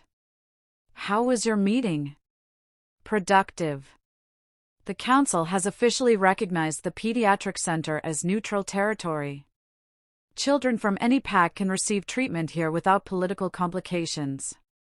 Kieran's hand joined Elena's on her belly. How's our son doing? Active. I think he's going to be trouble. With you as his mother and me as his father? Definitely trouble. Kieran pressed a kiss to the top of Elena's head. The best kind. Elena tilted her head back to look at him. Even after 6 months, the sight of his face could still make her pulse quicken. The emotional walls he'd built after Sarah's death had come down gradually, replaced by a warmth and openness that Elena treasured. "Have I mentioned lately that I love you?" she asked. "Only every day. But I don't mind hearing it again. I love you. Not because of the contract, not because you saved Sophia, not because of supernatural bonds or moon speaker abilities.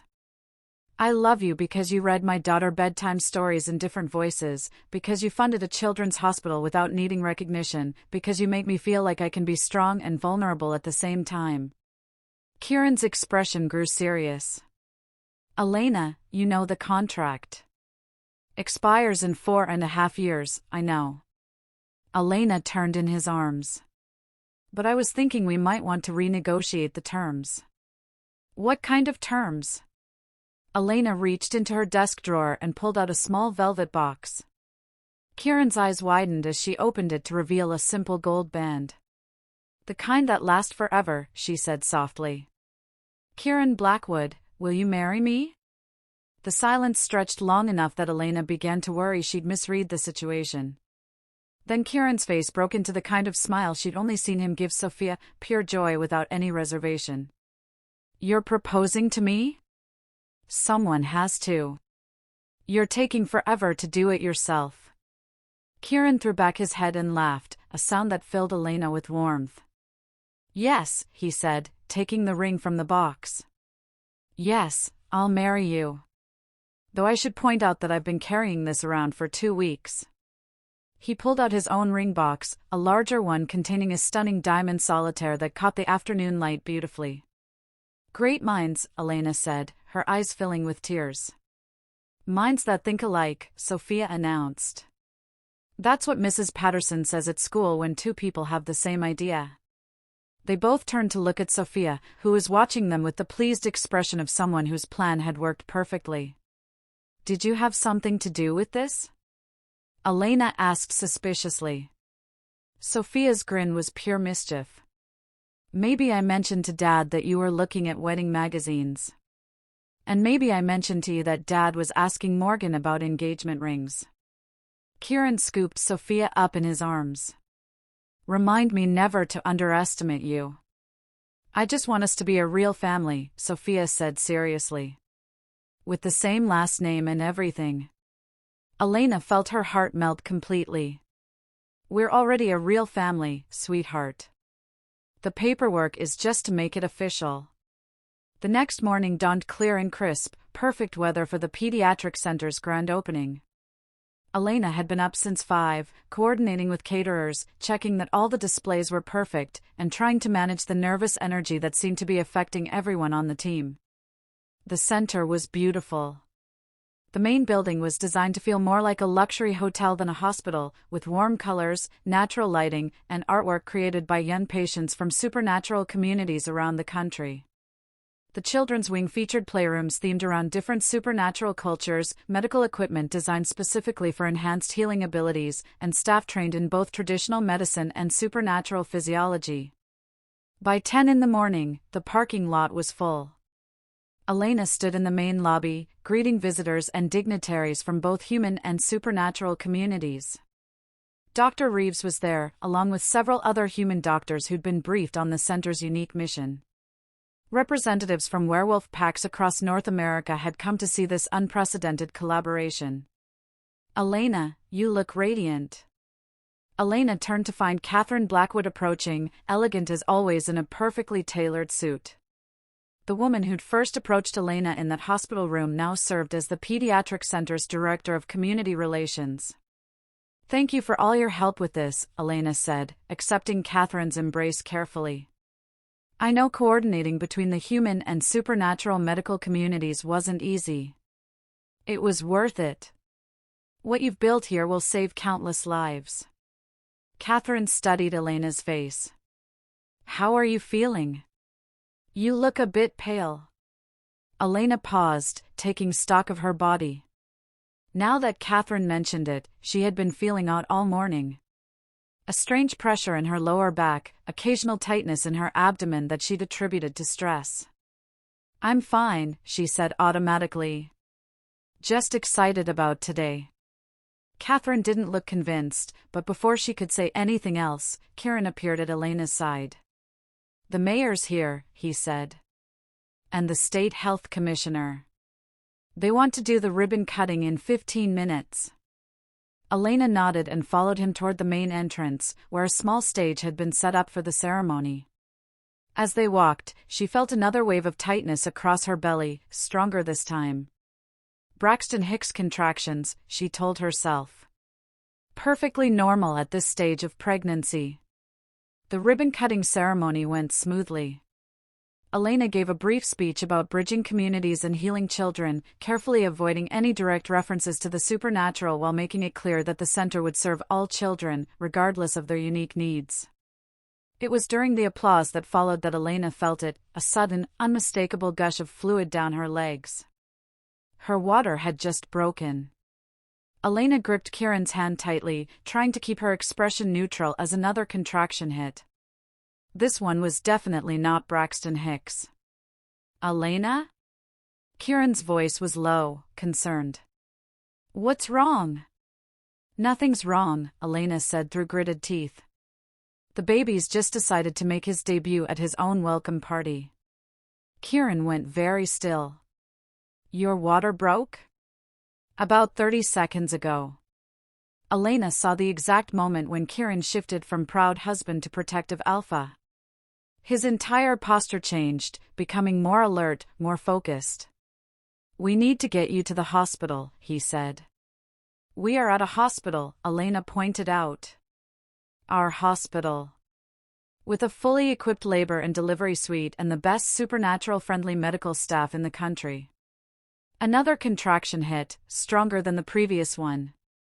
Elena breathed through it, noting with some amusement that several of the werewolves in the crowd had gone on high alert, their enhanced senses picking up on her distress. "Mom?" Sophia appeared at Elena's other side, looking worried. "Are you okay?" "I'm perfect, sweetheart. Your baby brother has just decided he wants to meet everyone today." Sophia's eyes widened with excitement. "Really? The baby's coming now?" "Really. Why don't you go find Morgan and tell her what's happening? We might need to move this party to the maternity ward." The next few hours passed in a blur of controlled chaos. The grand opening celebration seamlessly transformed into an impromptu baby shower as news spread through the building. Elena was moved to the center's state-of-the-art labor and delivery suite, where Dr. Reeves and a supernatural midwife named Luna worked together to monitor her progress. Kieran never left her side, holding her hand through contractions and murmuring words of encouragement in both English and what Elena had learned was the ancient werewolf language. Sophia stationed herself in a chair by the window, providing a running commentary on the wolf pups playing in the garden below. "This is so much better than when I was sick," Sophia announced during one of Elena's brief rest periods. "Nobody's crying and you're not scared." Elena managed a tired smile. "That's because this is happy pain, baby girl. This pain means we get to meet your brother." As the afternoon wore on, Elena found herself marveling at how different this experience was from Sophia's birth. Then, she'd been alone and afraid, worried about money and Marcus's indifference. Now, she was surrounded by love and support, in a place she'd helped create, about to bring a child into a world where he would be celebrated for exactly who he was. "I can see the head," Luna announced. "Elena, you're almost there." Elena bore down with the next contraction, feeling the familiar pressure and burn of birth. Kieran's hand was steady in hers, his voice calm and sure as he encouraged her. "One more, love. Just one more." Elena gathered all her strength and pushed with everything she had. She felt the moment when the baby slipped free, heard his first cry fill the room, and felt her heart expand to accommodate yet another impossible love. "It's a boy," Luna said, lifting the baby for Elena to see. "A perfect, healthy boy." Kieran's son was beautiful, dark hair like his mother's, pale eyes like his father's, and lungs that announced his displeasure at being removed from his warm cocoon. Luna placed him on Elena's chest, and Elena felt the same instant, overwhelming love she'd experienced when Sophia was born. "Hello, little one," she whispered, tears streaming down her face.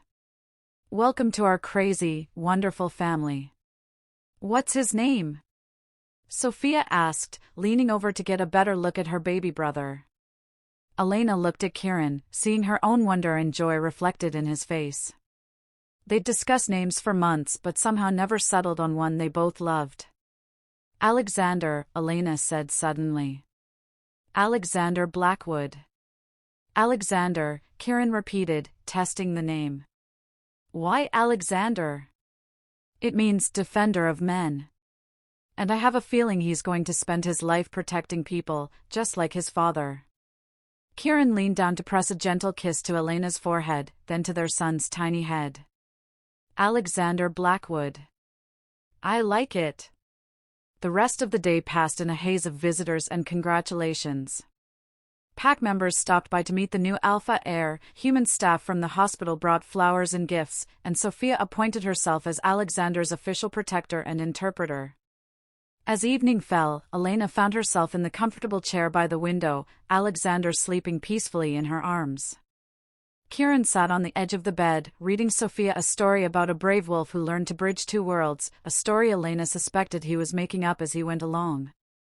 And so the wolf learned that sometimes the greatest strength comes not from being the fiercest predator, but from being wise enough to bring different packs together, Kieran was saying, his deep voice gentle and soothing. Like Mom did, Sophia said sleepily. She brought the human pack and the wolf pack together. Exactly like Mom did. Elena smiled, looking out at the garden where she could see several wolf pups playing under the moonlight. In a few years, Alexander would be old enough to join them, to learn about his dual heritage in the safest possible environment. Kieran, she said softly. He looked up from the book. Yes. Thank you. For what? Elena shifted Alexander to one arm and reached for Kieran's hand. For saving Sophia. For building this place. For loving us even when we came with complications you never asked for. For giving me a life I never knew I wanted. Kieran set the book aside and moved to kneel beside her chair. Elena, you saved me. Before you came, I was just going through the motions of living. You gave me purpose again. You gave me a family. He looked down at Alexander, then at Sophia, who was fighting sleep in her chair. This isn't the life I planned, but it's the life I choose. Every day, I choose this. I choose you. Elena felt tears threaten again. Even when I'm stubborn and reckless and insist on running toward danger? Especially then. Though I reserve the right to be terrified every time you do it. Elena laughed softly. Deal.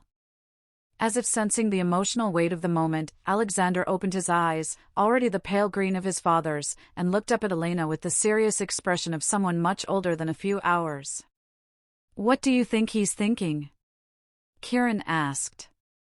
Probably something like, these people seem nice, but I hope they know what they're getting themselves into, Elena said. Smart kid. Elena looked around the room, at Sophia curled up in the chair, finally asleep, at Kieran kneeling beside her with love written all over his face, at Alexander studying his new world with ancient eyes. Outside, the moon was rising over the pediatric center, casting silver light through the windows. 6 months ago, Elena had been desperate and alone, willing to sacrifice anything to save her daughter's life.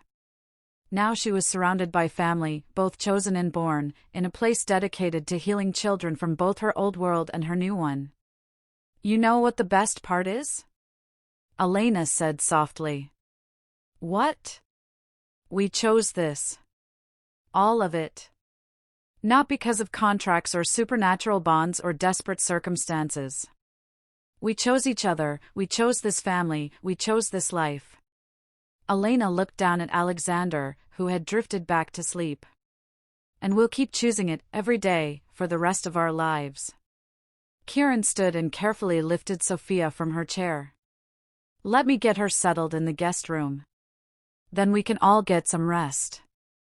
As Kieran carried Sophia out of the room, Elena settled back in her chair with Alexander.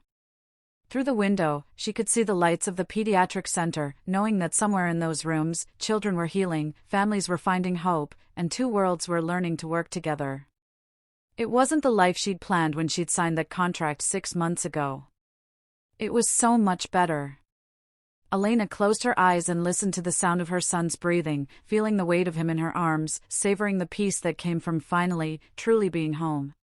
When Kieran returned a few minutes later, he found them both asleep in the chair by the window, Elena's head tilted back, Alexander curled against her chest, both of them bathed in moonlight.